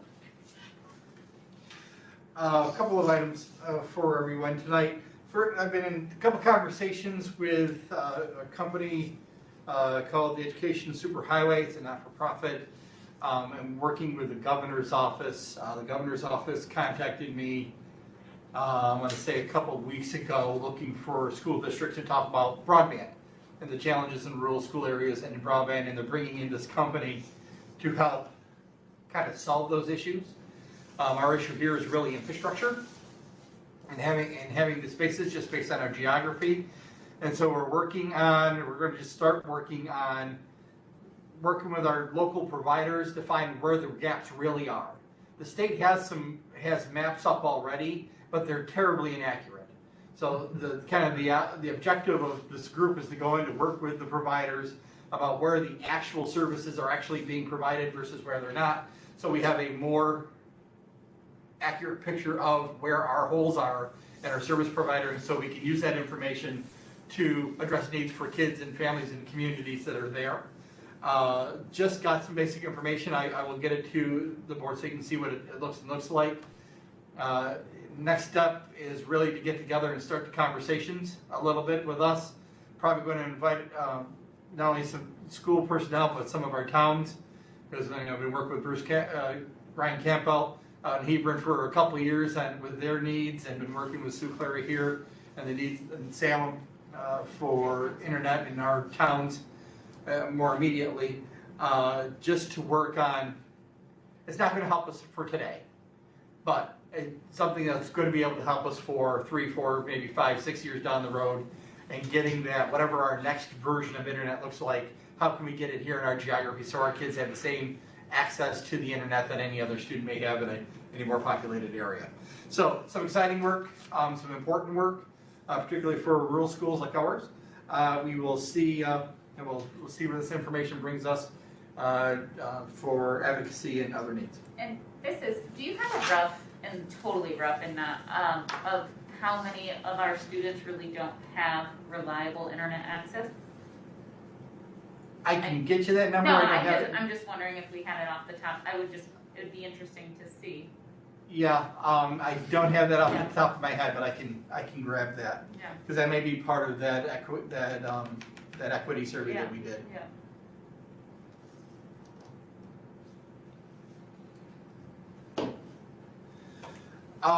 We talked a little bit earlier, with the reopening plan about the changes from in the red and the orange. There's been a lot of conversation. We've seen it in the papers for a while about being yellow, but the governor's really changed metrics on us. Before it was about number of kids who the number of positives.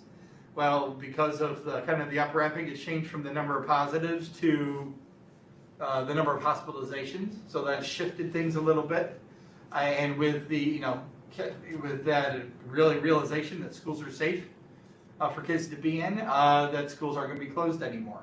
Our challenge has been in getting the LSL, basically it's a temporary lab license, so we can administer and do testing. We can apply for our own, but we need to do it through a medical professional. I've had a conversation or two with our school physician who doesn't have her own LSL, but may be able to, through Saratoga Hospital, garner something to be able to work something through the hospital as a backup. Along with several of our other regional school districts, going to work with Adirondack Health and Wellness as our upfront primary testing plan.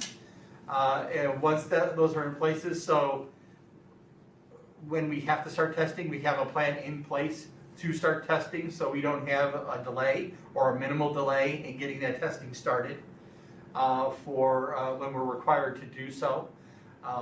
So those plans are set and into the works currently. gonna be ordering tests soon. Tests we can get directly from the state, they don't have any cost to us.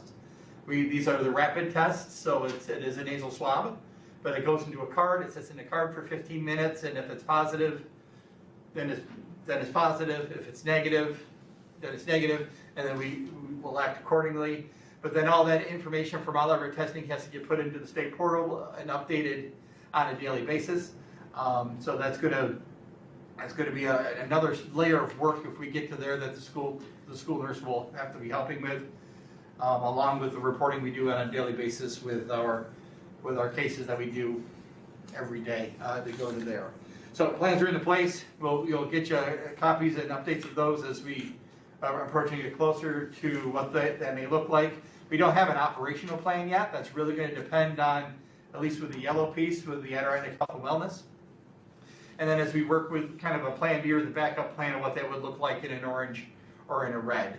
The challenge with maintaining Adirondack Health and Wellness is it'll be expensive by the time you get to the amount of testing that we would need to do. So all those plans are in the work. We'll work on training and all of the pieces that the people who need to have it.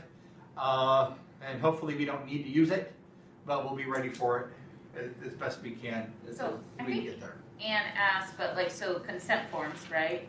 Consent So are we forms? gonna like front load those so we're not, Letters are drafted and stacked on Gina's desk along with the consent forms, and they're going to be going out here, if not this week, early next week. We've and asked for them back by January. what happens if parents don't, then what, Our requirement is let's say we're yellow. yeah, Our requirement is that we test up to 20% of students within that 2-week period, every 2 weeks randomly until we get through everybody, yeah, and then to redo it again. If we get a number of families who choose not to have their students tested, we can encourage them to go to their family doctor to get it done there, or to a CVS, or to another location.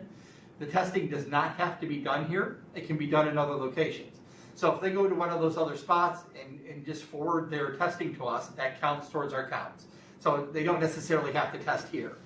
It's adults as well, right? Yes, it's adults as well. It's It's anyone who fine. comes into the school building is counted as part of that 20%. So And you said it's 20% every, 2 weeks. every 2 weeks. so, and I think it's actually then 10%. they break Yeah, it and regular. as you get, the most stringent is the yellow. Yeah. And then when they relax the other two, the orange is the least restrictive, and then red is kind of the middle. And it's just, they never changed the yellow. Not sure why they never changed the yellow, but they never You'd changed the think that yellow. the red would be the more restricted. Yeah, you would think, but I don't know. I guess I thought I read somewhere though that 20% had to be spread evenly across those. Yeah, they do, yeah, you can't do it all in 2 days. Yeah. Yeah, it does need to be spread, it does have to have some time in there, but you can't do it all Monday afternoon and count it as your 2 week. Now, is this, it wasn't clear to me, is this screening or surveillance? So surveillance would be, there's not names associated with those positive test results. We know there's a positive, we don't actually know who it is. Screening is that there are names, so those positives will be linked to the name. I would have to double check that. I just can't remember, at the top of my head, I don't know. Right. Or remember, to there, because we report all the data to the state. Right. And once we report the data to the state, some of the surveillance piece would make sense. But Right. if it's just screening, it's just screening. I'll double check on that. And I don't know whether that would change anybody's perspective on whether they would allow their Well, I was child just to be wondering, what happens tested. if someone doesn't at all? What does that, Well, as exactly, far as right. school? We don't have any, by regulation, we don't have any teeth to say if you don't test that you can't, like you have to be remote. Yeah, They still have access. yeah, What happens is if there's a certain number of families who refuse to have folks tested, yeah, and we can't get to that 20% threshold every 2 weeks by whatever means, then we have to be fully remote. yeah. And Okay. that's kind of the consequence of it. Yeah. Um, So those people could impact, if you have like a movement, so to speak. Right. of- Yeah, in there. It's, and we'll see what the consents come back for, and then we'll, and part of the form is if you say no, why, so we have an idea so we can talk to folks, to see if we can't find a way to make them comfortable, or more comfortable, or if through other means is more comfortable for them, so we can try to get as close to that 100% as we can for consent, so we can make sure we can keep kids in school. So those plans are up and in the works, and we'll continue to work on those as the Department of Health continues to changes and updates. And we don't need to approve the testing plan, we'll just be. No, it's just operationally how we roll. I'll get, like I said, I'll get it to you. I have bits and pieces of it now. I just don't have the operational. Yep. Like, I can tell you, we're planning on doing some during school hours, because, I mean, we have kids here, but also doing some after hours. If families want to, like, if a parent wants to be with their child when this test is administered. Like littler ones. Yeah, for the littler ones, or even for the older, it's just a matter of comfort. Looking at having some after-school hours. We will have to be there. So then they're I have to sit on Jackson to get him to do it. Yeah, and we already have the bus loop set up as a drive-through already.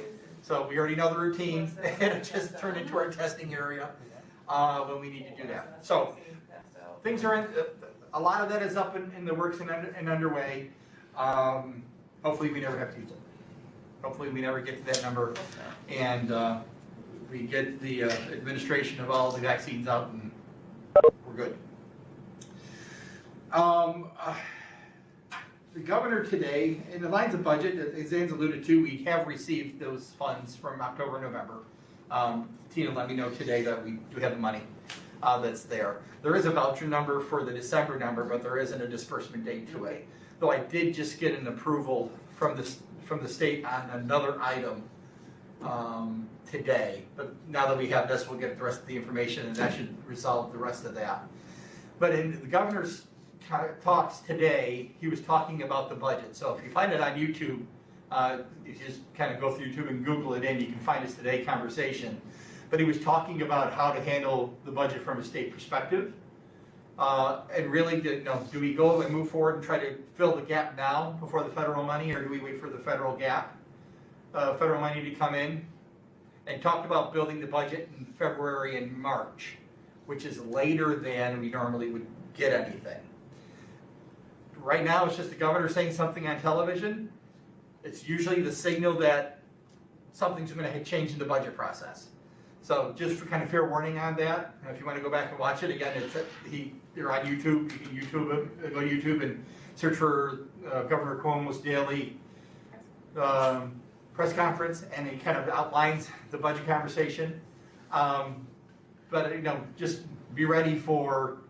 Well, Congress is coming closer to making the next steps, I guess, and that will help. And that too, and then when the Biden administration gets into office, will we see something more or additional or different? We don't know, but yeah, it'd be helpful because as the governor said plainly, close the gap is going to be painful for everybody. Yeah. If we have to do it without federal help. So, and there's actually calls now about raising revenue now and not waiting to the new year because of the need. So just to kind of put on your radar, just to make you aware that January may show up, and it could mean that we don't have revenue numbers to work with yet. And it may impact our overall budget calendar. I'm going to guess that our May date is still going to be our May date. I don't see that changing any, but it just may shorten some time up on the revenue side of things when we get there, just for everyone to be aware. And that is it for me for the report, unless there's questions. I have a quick question, kind of jumping back to the reopening plan piece. Yep. Has it been amended? I know it has the date that was originally written, then there's an asterisk that said it could be changed. Right. So there have been changes to it since that original? Nothing wholesale. Okay. Like when we put the red, yellow, orange pieces in it, that'll be an update change. It'll go through, probably. If you could either change the name of it or change just somehow. Yeah. So, because when I look at it quick, I asked myself that several times and failed to actually pass along that question. But yeah, just so it's clear. Yeah, there hasn't been a major change to it since it started, but some of the things we've talked about tonight will make that change and lead to the update on the plan. So it can just be either a new version or a new Yeah. date or something. Yeah. Because it's really, I feel like the name is a little, reopen plan, it's a little bit misleading. It's really just our COVID plan. We're already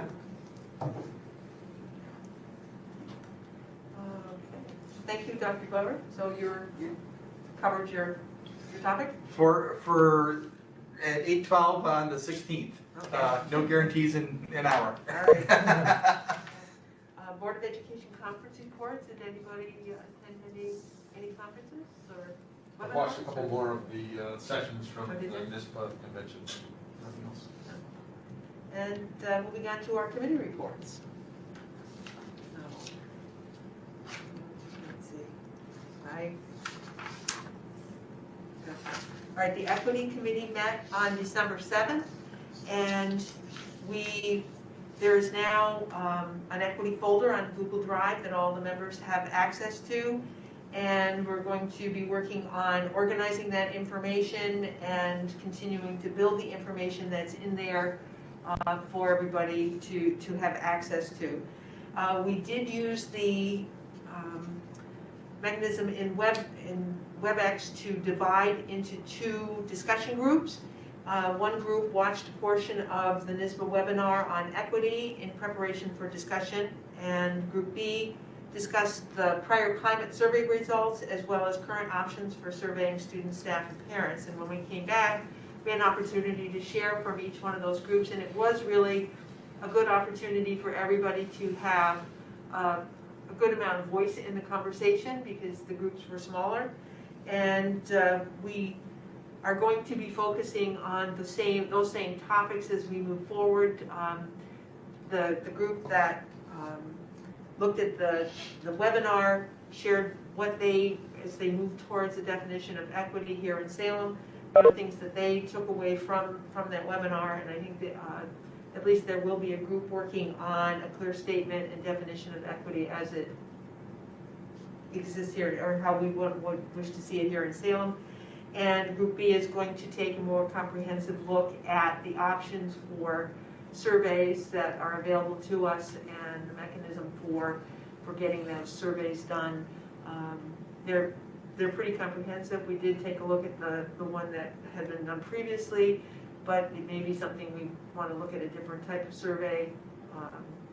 So we're going to be taking a look at those component parts. So that work will continue, and it's a very good thing to keep learning. So it's good.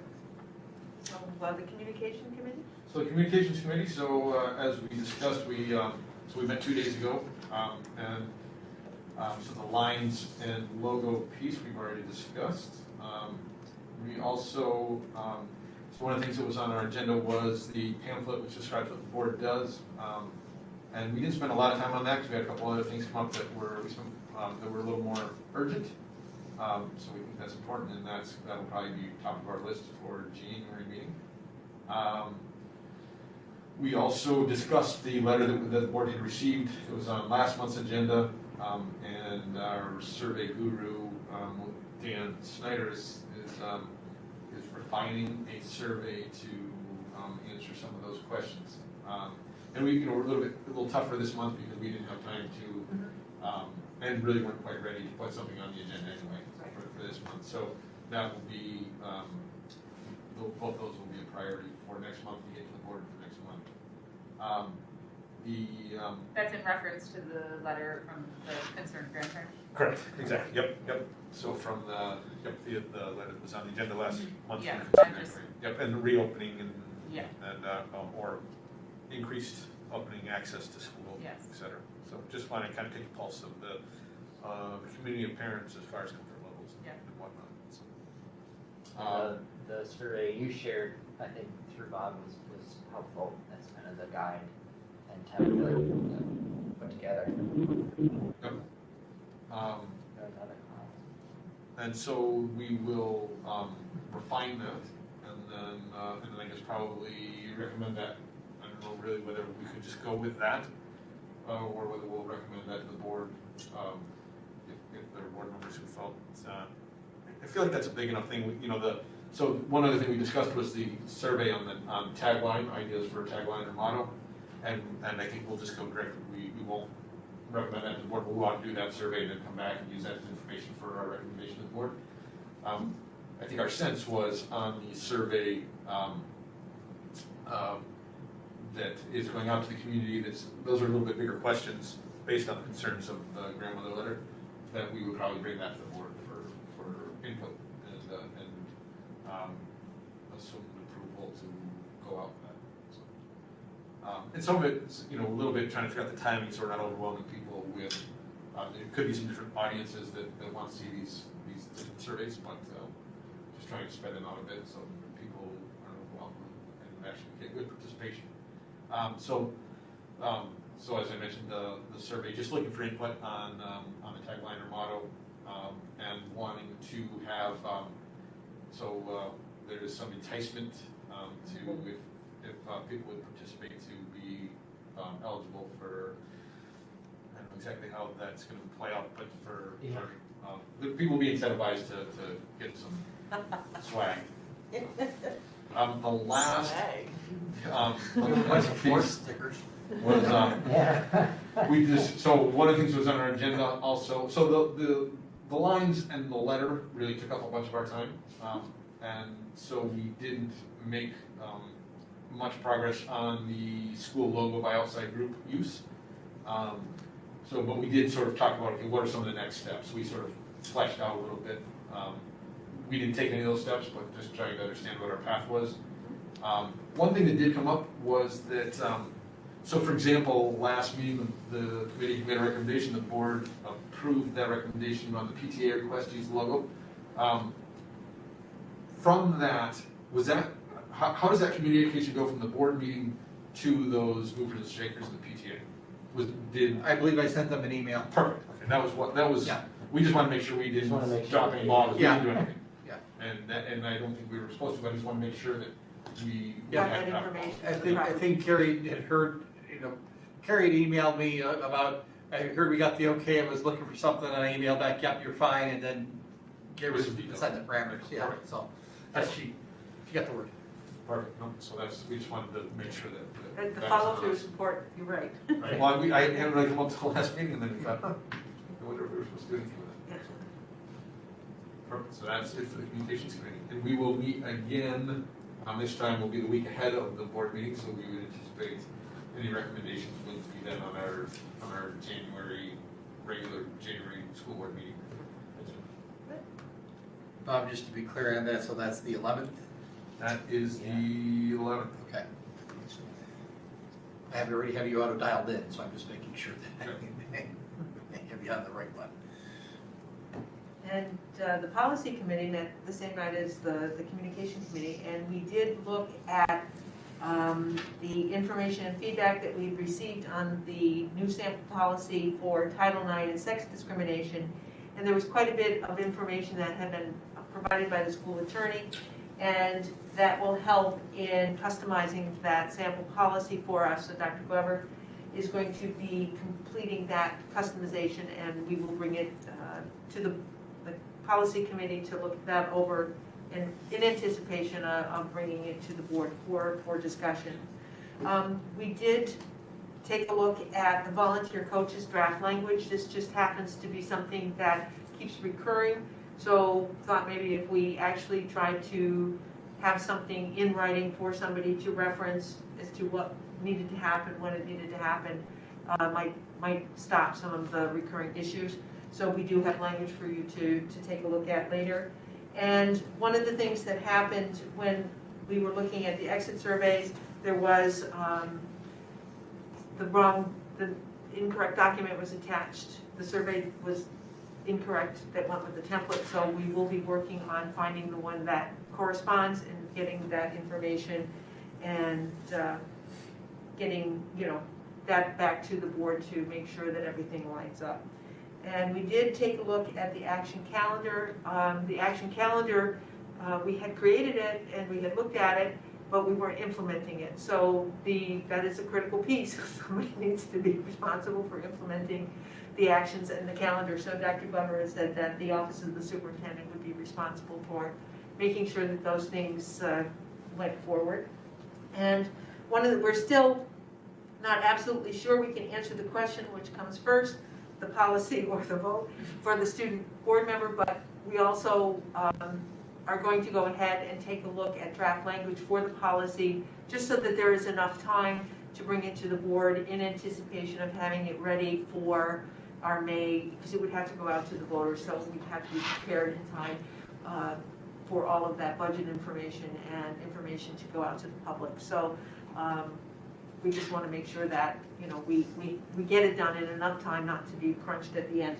So we'll be looking at some draft language in January to bring to the board for that particular process. So basically the same things that we were working on, we will be refining and hopefully be ready to bring those things to the board at our next meeting. So after in January. So that sounds like a good month was had in the committees. No, and I always just feel so appreciative of the policy committee for doing all that background work for us. I feel like we've made so much forward movements on policies as a result. So thank you for all that work. Well, I think having the committee and Erie One service that keeps us posted on the legal issues as far as updating policies and being responsive to the changes has been helpful. And I think by addressing it in a timely fashion, you don't have, what did you call it, that 100-pound book of policies to go through all at once. Yeah, right. So it does keep that from happening. So and there are a lot of committee reports attached. They are from the beginning.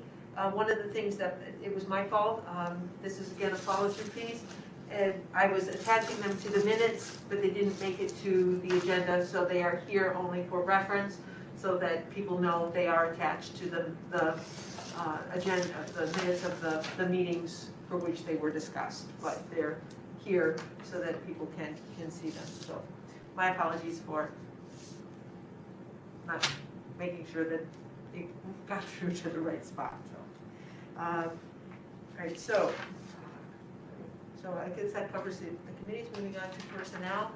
The first one does concern my husband, so I'm going to abstain from this particular conversation. I don't know if I can take the motion, but Bob, would you handle that one? Sure. Do we have a motion to, on the recommendation of the superintendent, approve the appointment of Mr. Dunnigan as volunteer girls basketball coach? So moved.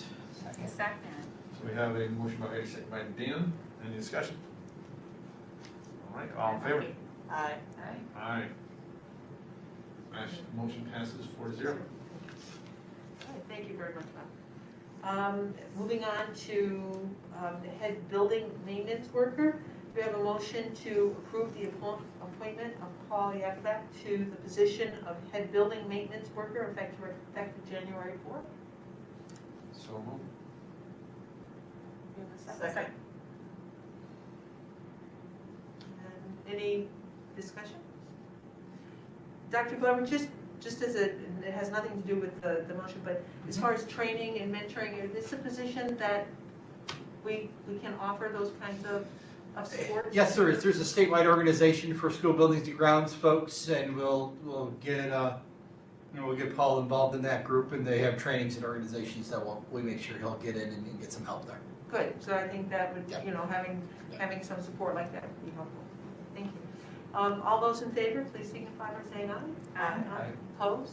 Motion carried. Well, Paul, have a good holiday, and we'll put you to work in He's not starting tonight, so he's fine. Yeah. No, we have that plan already set for the I was morning. gonna say, jump in. Okay, entertain a motion to approve the appointment of Sandy Bramer to the position of school nurse effective at the candidate's first availability between the 4th and the 11th of January.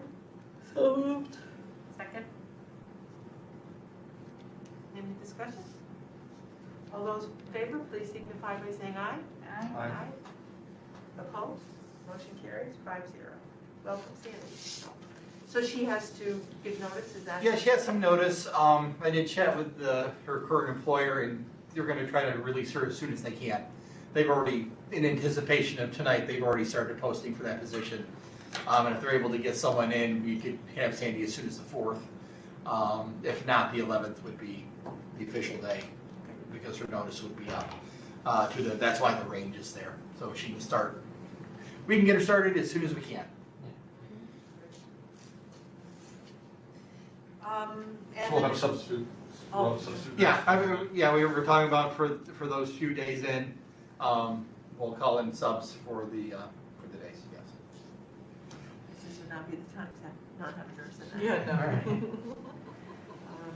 Moving on to item D, business manager position. Dr. Glover, you do call for action. Yes. But, Yeah, and really the action piece is which way do you want to go? oh, That's the action.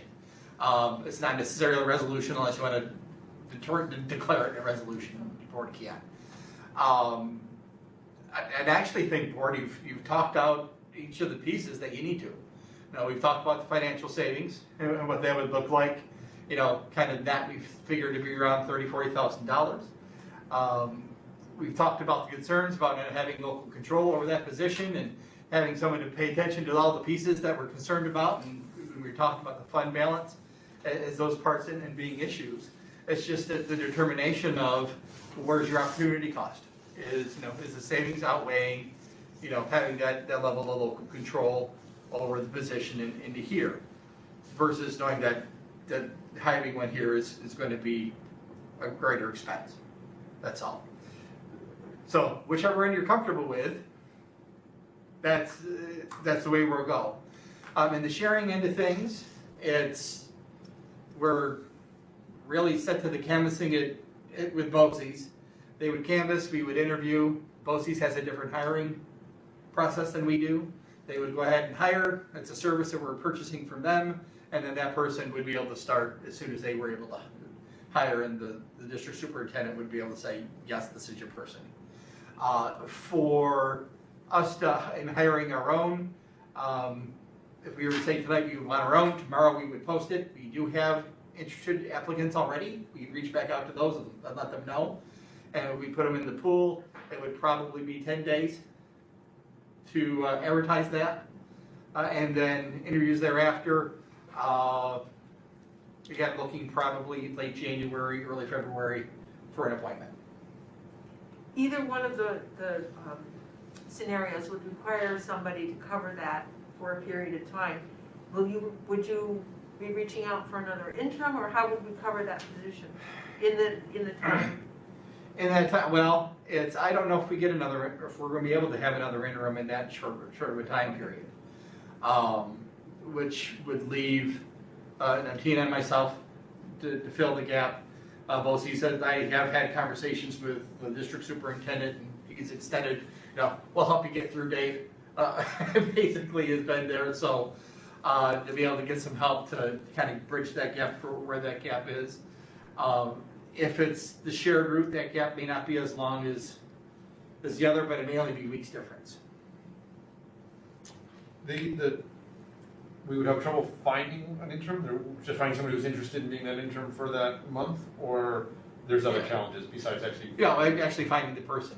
Because when we got to the spots we went through, there were 2 individuals interested where we were, for this, and John was very gracious in saying, yes, I'll come and help, to be able to help us out. Well, from my perspective, it makes sense to try to find an interim. I mean, maybe it depends a little bit on which of these 2 roads we go down, but whether they're shared or not. But right, I mean, I feel like in times in the past we felt like, we're not going to find a part-time PT, and then we're not going to find a whatever, right? And then lo and behold, we found something. We found something. And so there's the possible benefits of that, I think, outweigh the work that would go in to see if there's something out there.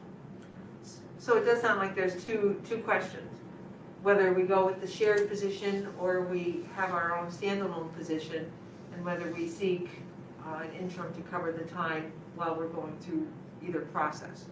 So what are other people's thoughts? For the shared position, how long are we in for it? What happens if we go with the shared position and then we're not happy?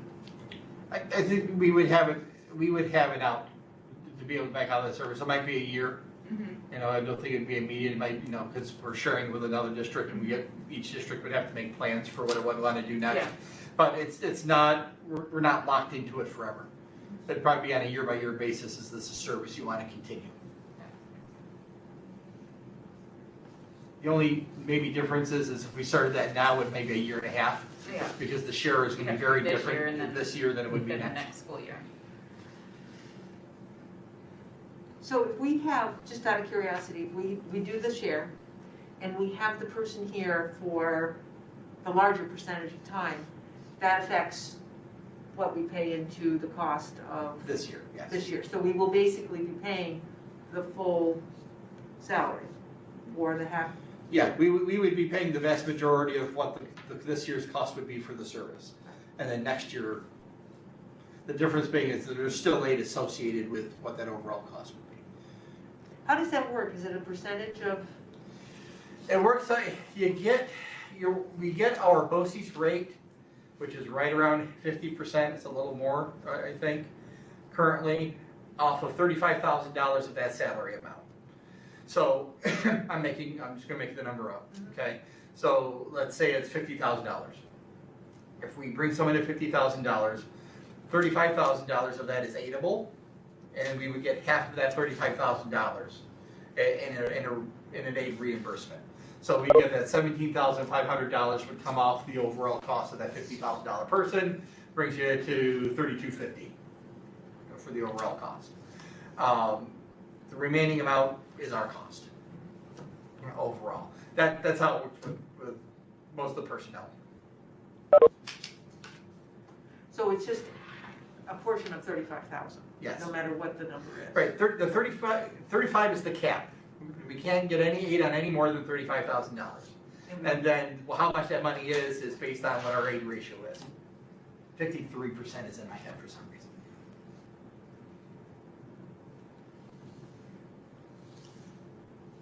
I think you had mentioned that maybe at the last meeting, thoughts of the shared position could move us in a direction towards a centralized business Right. office. Yeah. Can you just talk more about that, maybe more from Sure. our education or anything? It's the centralized business office holds the same functionality as any business office does, except multiple schools use it as a service. And the advantage in part is the cost savings, because you're sharing the service.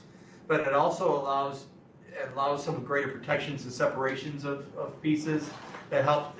You can get more services out of a central business office because you have more folks available for schools like ours. So, you know, the audit pieces. For example, just as an example, I'm the reviewer of all the checkbook registers. Yeah. You know, so they do their work in the business office, and then I get them, and then I go back through everything as the reviewer. Business office would have something like that. That's not a huge task, but it's a separation of duties that need to come into place. HR would have the same pieces. That you can get more folks and specialize it into areas. So it saves you some money, and it gives you an opportunities for some greater services and serviceability that you may not have on your own. Like Vermont. Yeah. They have Yeah, it. yeah, the BRSU is probably runs off of that.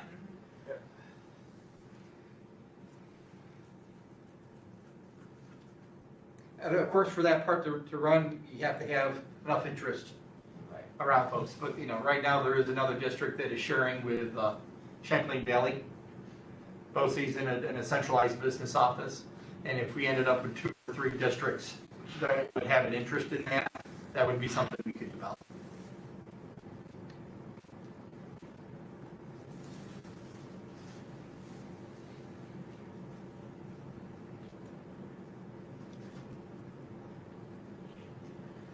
Well, I personally would fall down on the side of having our own full-time person here, only because I'm not sure whether we would actually see the value of that savings if we needed to backfill with additional support into the business office, which was the recommendation prior to our last budget, is that we would have to, you know, we should be looking at increasing the services to help the full-time person was in that position. And I would think that the likelihood of somebody needing some clerical or other support in that position would increase if they were there half-time. So for me, the balance is I'm not sure whether we would over time I don't have full, I'm not so assured that we would see those cost savings, because we might have to address some staffing issues. Plus, I think just having our own person that's advocating for our school and watching, our business gives me a greater degree of comfort. I mean, I guess that's just my personal opinion. So, and I do think, the full-time person here and trying to get the interim to cover the time that it takes us to fill that position, for me is, I'd like to make the investment in the time to find somebody who would be a good match for Salem. So I don't know if we just need to do around the table, so Dr. Glover knows how we want to go. Bob, how do you feel? Well, so I have a couple quick questions, and then, so we're assuming the salary's the same for a share, that person's gonna be paid the same, right? I mean, looking at, if we're responsible for, I'm just trying to do a quick little partial budget here to understand, right? So if 35,000 of that is able, but there's also the administrative costs potentially, right, that play into that. So, because the value of that goes down as that salary goes up, right? Correct. It's only at 35,000, and 50,000 is probably not a realistic number. No, I actually don't believe it is, because if you take a look at all of the benefits, you typically are looking at 25 to 30, at least 35%, especially when you start factoring in retirement, which the BOCES numbers would have to, because there is a percentage that has to go to the retirement system on that salary. So, and that is a sliding number, and it is somewhat, going down, but it's still high. So that is a consideration. So you would have, say it was $100,000 and you added the 35,000, on as 35%, we still, even though we're paying a portion of it, it's still a good, it's more expensive. Right. Even though we ourselves are bearing the cost in retirement, if that person stays through to the retirement years. Right. So. But that's sort of like deferred expense. Right. No, so I think that I guess I'm feeling more comfortable with having our own, just looking at the time that's required. I mean, I think that, there is some value in having that person to ourselves for the first half of the year, but then of course we're taking on that expense as well. So that would be, I would fall on that side. Not a hill to die for me. No. Jackie, what are your thoughts? I see the benefits of both, to be perfectly honest. So, I think keeping it in-house too is always great. I think there's a lot to be said for shared positions as well. I'm pondering right now. Come back. Yeah, sure. Heidi? I think that there's definite benefits to having somebody here in-house, but we share in Vermont, and so I can see the benefits of that. But it is hard when you do have a question, because there isn't a person in-house to talk to. So there's not, you have a quick question, you need something, and they're in the other district, then that makes it difficult too. So, there's definitely pros and cons to both. So I could go either way. Dan? I think, as I think through it, with the situation that we're in now and we're gonna be in, to have somebody here full-time, I think, working toward, even if we did want to work towards a centralized business office, it's not gonna happen immediately. Right. And so I think it's not the time to do that, maybe. So I would fall more towards the full-time person here in this moment. I think maybe it's something we look at down the road, but I don't know that we can do that right now, would be my sense. Good perspective.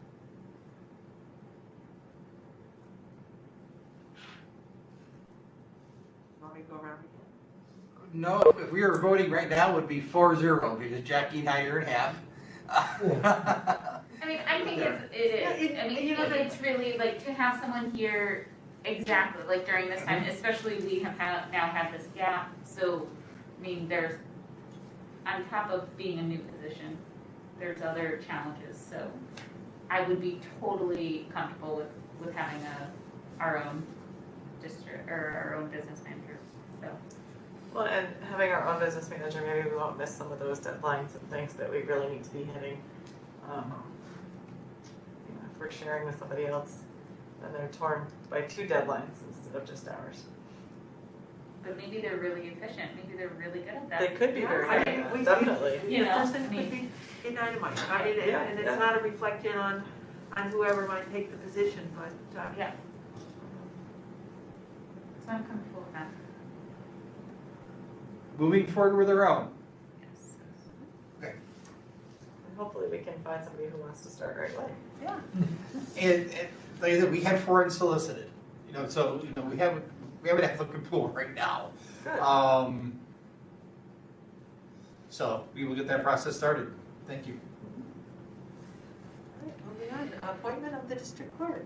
Do we entertain a motion to approve the appointment of Abby Ferrara to the position of district clerk effective December 16th? So moved.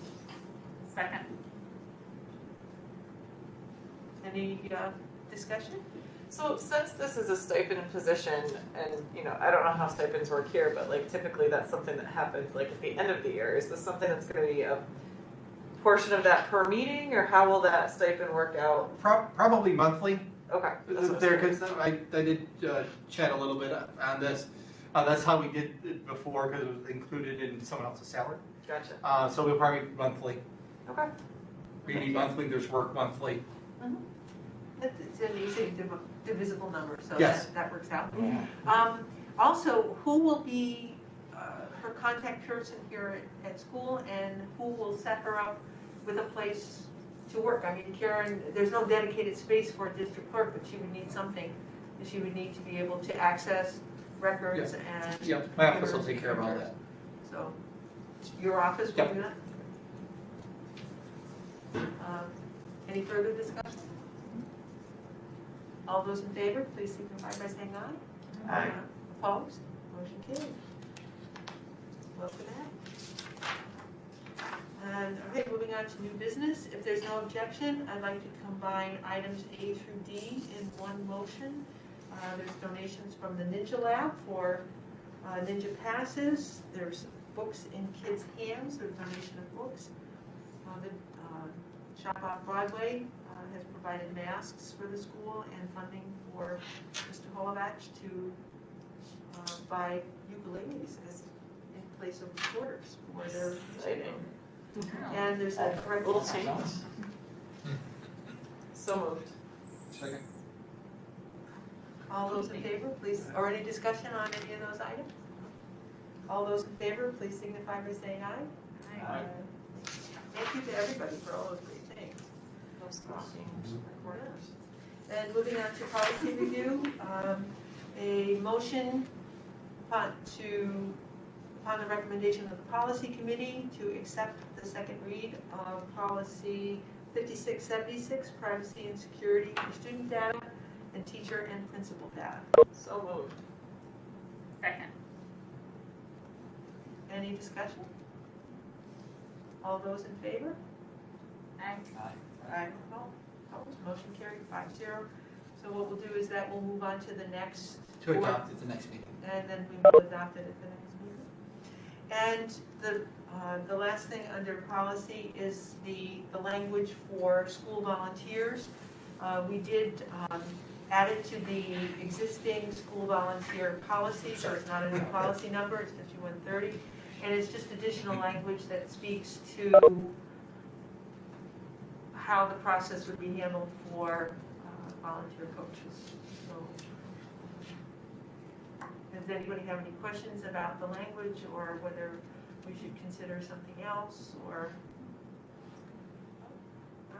One thing that did occur to me reading it was that you could have a scenario where the head coach was a volunteer who was not being paid, right?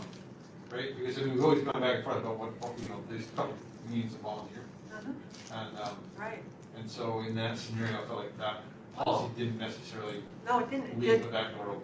just said, Instead of volunteer, somebody who works under the direction of, The Facebook or something. Right. district staff. And, so I thought that might be an angle to, yeah, so we'll have to think on that, Jackie. What do you think? Yeah, well, I guess if you then, or would just And/or. have it just go through, then that person would be in direct contact with the athletic director. With that same application, but we could just put it in there, you know, if, you know. I mean, it wouldn't be inconceivable that a board member could end up volunteering and be Yeah. in that position. Good point, and we will add that, it's on the agenda for our next policy committee to make any adjustments to I that. think just in that first part, if we add that, that it could be, and if that is so, then they still need to follow, they would follow the same guidelines. Right. All right, thank you for that.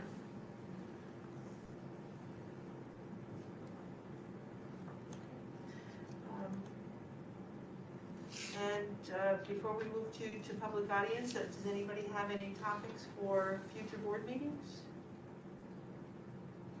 I have one to discuss now, but I don't know exactly the board's role in this, and so that's what I'd like the discussion to be a bit of. Rethinking the counselor position, right? We're gonna be hiring a new counselor, guidance counselor.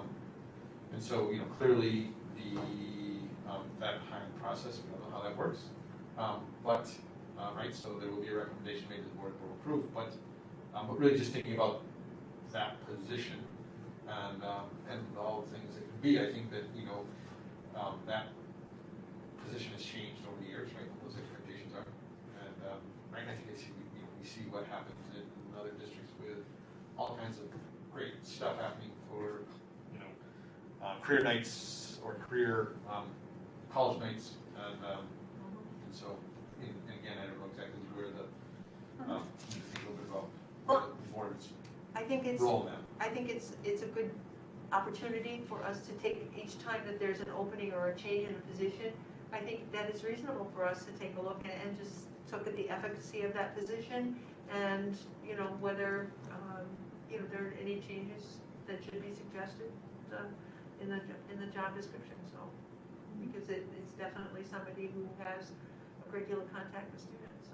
Right across, like, lots of different students, and so I think it's, you know, and it would occur to me that it might make some sense for someone to, get a group of parents who have gone through that college process and try to get some feedback on what their, what would have been helpful to them.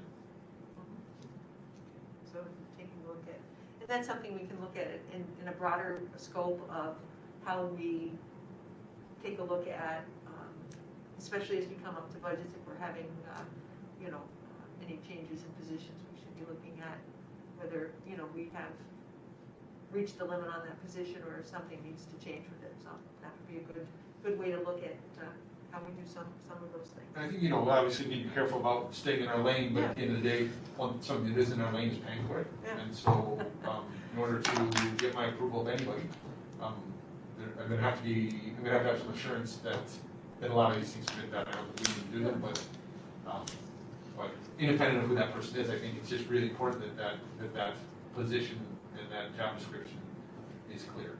Well, and another thing is, you know, we had a long discussion about counselors and how that role is changing, and it just might be interesting to see exactly, you know, how the guidance counselor fits into that piece. Because we were looking at the elementary counselor, and just, we didn't really spend a lot of time at that point focusing on what happens at the high school. So it would be helpful for me to understand the scope of that job. So that might be something to be able to take a look at. Yeah. Just to keep us well-rounded. Absolutely. Any other topics for future discussion? No? All right, then I would like to take this opportunity to open up the meeting for public comment. My computer died, I ran out of power, so I have no idea. Mine's just about done. Yeah, so, okay. Can you guys hear me? Yeah? Yes. Yes. It's Stacy Rich. How are you guys? I just wanted to first of all, congratulate both Sandy and Paul on their recent, employment or appointments to our school. I really think that anytime we hire local people, it's a win-win all around. So as a local / employee, parent, and all those things encompassed in one, I really look forward to having them in our building. So congratulations to them both, and thank you for all people involved in that hiring process. I also wanted to share with you a little bit on the advancement of the ski club, and to thank you really for people that were involved in the go-ahead on that. We have, as of today, 44 kids who have responded that would like to participate, grades 3 through 12, and 10 to 12 kids at this point on the bus. Dr. Glover and I talked about allotting 15 kids per bus to make sure we stick to the social, distancing protocols. So it looks as if we are going to be able to do that easily. Many of the parents chose to transport their kids, and that's going to offer them an additional warming area, safe place, socially distanced, because obviously protocols at Willard's End have forced them to stay at 50% occupancy, and therefore it's going to be challenging to accommodate a lot of people. But I wanted to also mention to you that Chick up at Willard and I have been talking very closely, and one of the more recent things that he's offered is the option for us as a school district only to use the tube, the ski tubing lodge that's like to the far right of Willard. It has, the ability to house or accompany 100 people. So we could, at 50%, obviously we could have 50 people in there. But it's just, just really revealing that Willard is trying to do whatever they can to adhere to the protocols and, keep things running and more importantly, have opportunities for kids. So I just wanted you to know that we're really working diligently to make sure everything is run well and safely for our kids. And I do have returning chaperones. Mrs. Parker, Dawn Parker is going to help, and Jason LaSalva as well. So we have a really solid group of people that are going to make sure that this is run well. And I just feel like, I caught the ear of one of the board members in the community the other day, and I think it's important for you guys to know that you do so much for our school, our district, and our kids, and I don't think you get the thank you that you deserve. So I want you to know I appreciate all that you do, and I hope you have a very safe and happy holiday, and you take some time to relax and reflect on the year and know that you're appreciated. So that's all I really wanted to say. So thank you.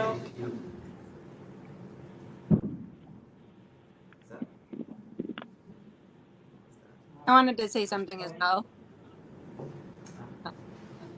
Can everyone hear? Yeah. Yeah. Hi, this is Kristen Eastman. I wanted to mention, I work in another school, and in your conversation earlier where you talked about what some other schools are doing differently that maybe helps with the contract tracing or not having to close down. I feel like there's two extremes to this, because the school I work in worked really hard to put kids in cohorts so they wouldn't be moving in the building at all. And students are actually fairly miserable, and we've had a lot of students who have opted out to go virtual since starting because they're sitting in the same room all day and it's just too much for them. So we're actually having the opposite conversation of how can we actually get them more involved with other things rather than sitting there all day. So I just wanted to give that perspective. It's definitely helped. We've had some cases in our school and we haven't had to close down, but I feel like I don't know where you find the balance. I don't envy your job at all because I don't know there's a perfect answer. But I just wanted to share that that's what a different school is, another school is doing. But it's almost to the opposite extreme where parents definitely wanted students back in the building, but it's not anything like what they pictured school to be. So a lot of students are then opting out to then go back to virtual learning because they aren't really happy with being in the building either. So it's just something to keep in mind if you're looking at changing things, not to go from one extreme to the other. But I do think they're maybe there's a balance, but I don't know the perfect answer. Yeah. Well, thank you for that, because you do have to find the balance, you're right, so. It's good to hear the perspective from both sides, thank you. I actually have a question for Kristen. Yeah. Do you think it is sitting in the same room that's the challenge, or the activities that students are doing, or actually the variety of people that they see, right? Because my thought going into this, when we were talking about it earlier, was not necessarily to make kids sit in the same room or necessarily to control the activities. I hadn't really thought about that piece, but it was more just not having one adult be with these kids and then those kids and then those kids in those different pods. And so I was just curious: is it that variety of human faces that they see that's the issue, or is it some of those other restrictions that maybe there would be a middle ground? I don't know if I have the perfect answer. I just know for us, students are pretty much coming in and sitting in the same seat. They're having lunches delivered to their room.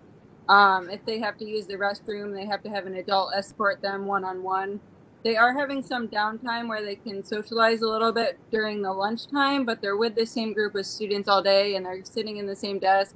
And some teachers are better about finding breaks for them to kind of stand up and stretch and things, but they are very limited on what they can do. And a lot of the more hands-on activities have been cut back just because they are kind of staying in that bubble.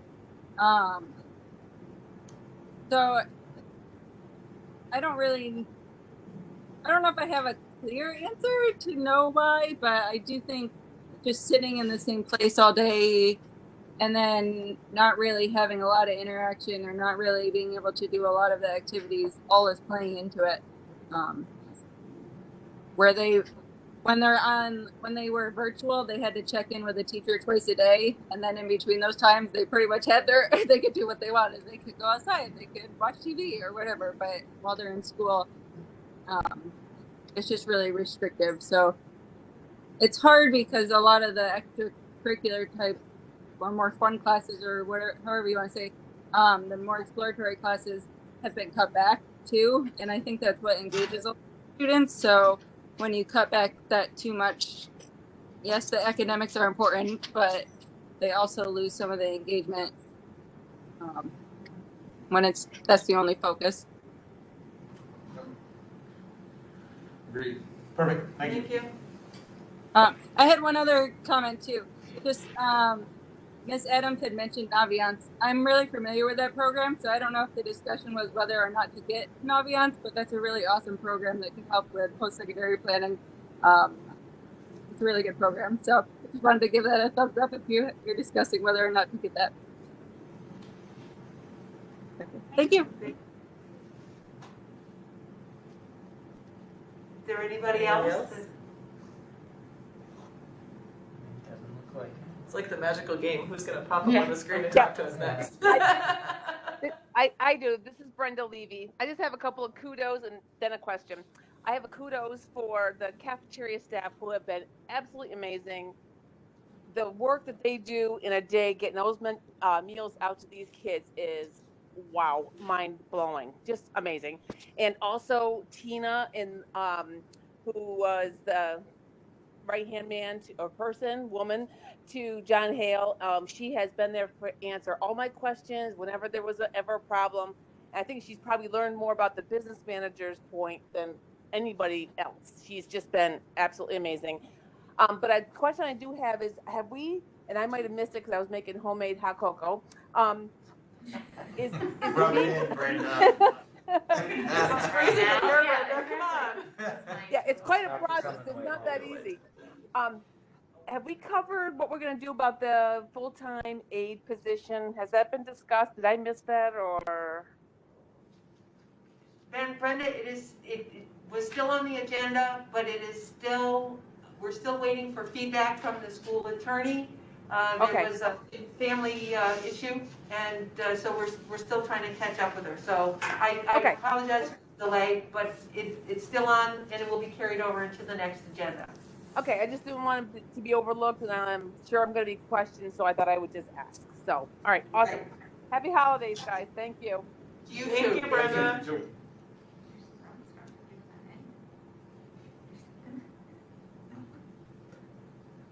there anybody else?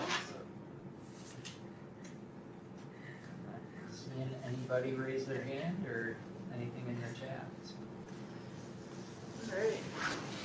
Unmute now.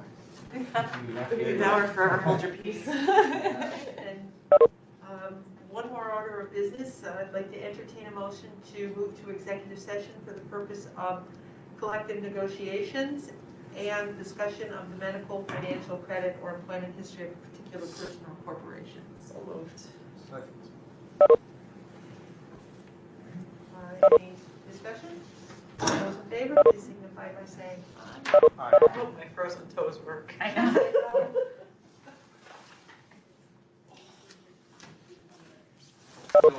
Yeah.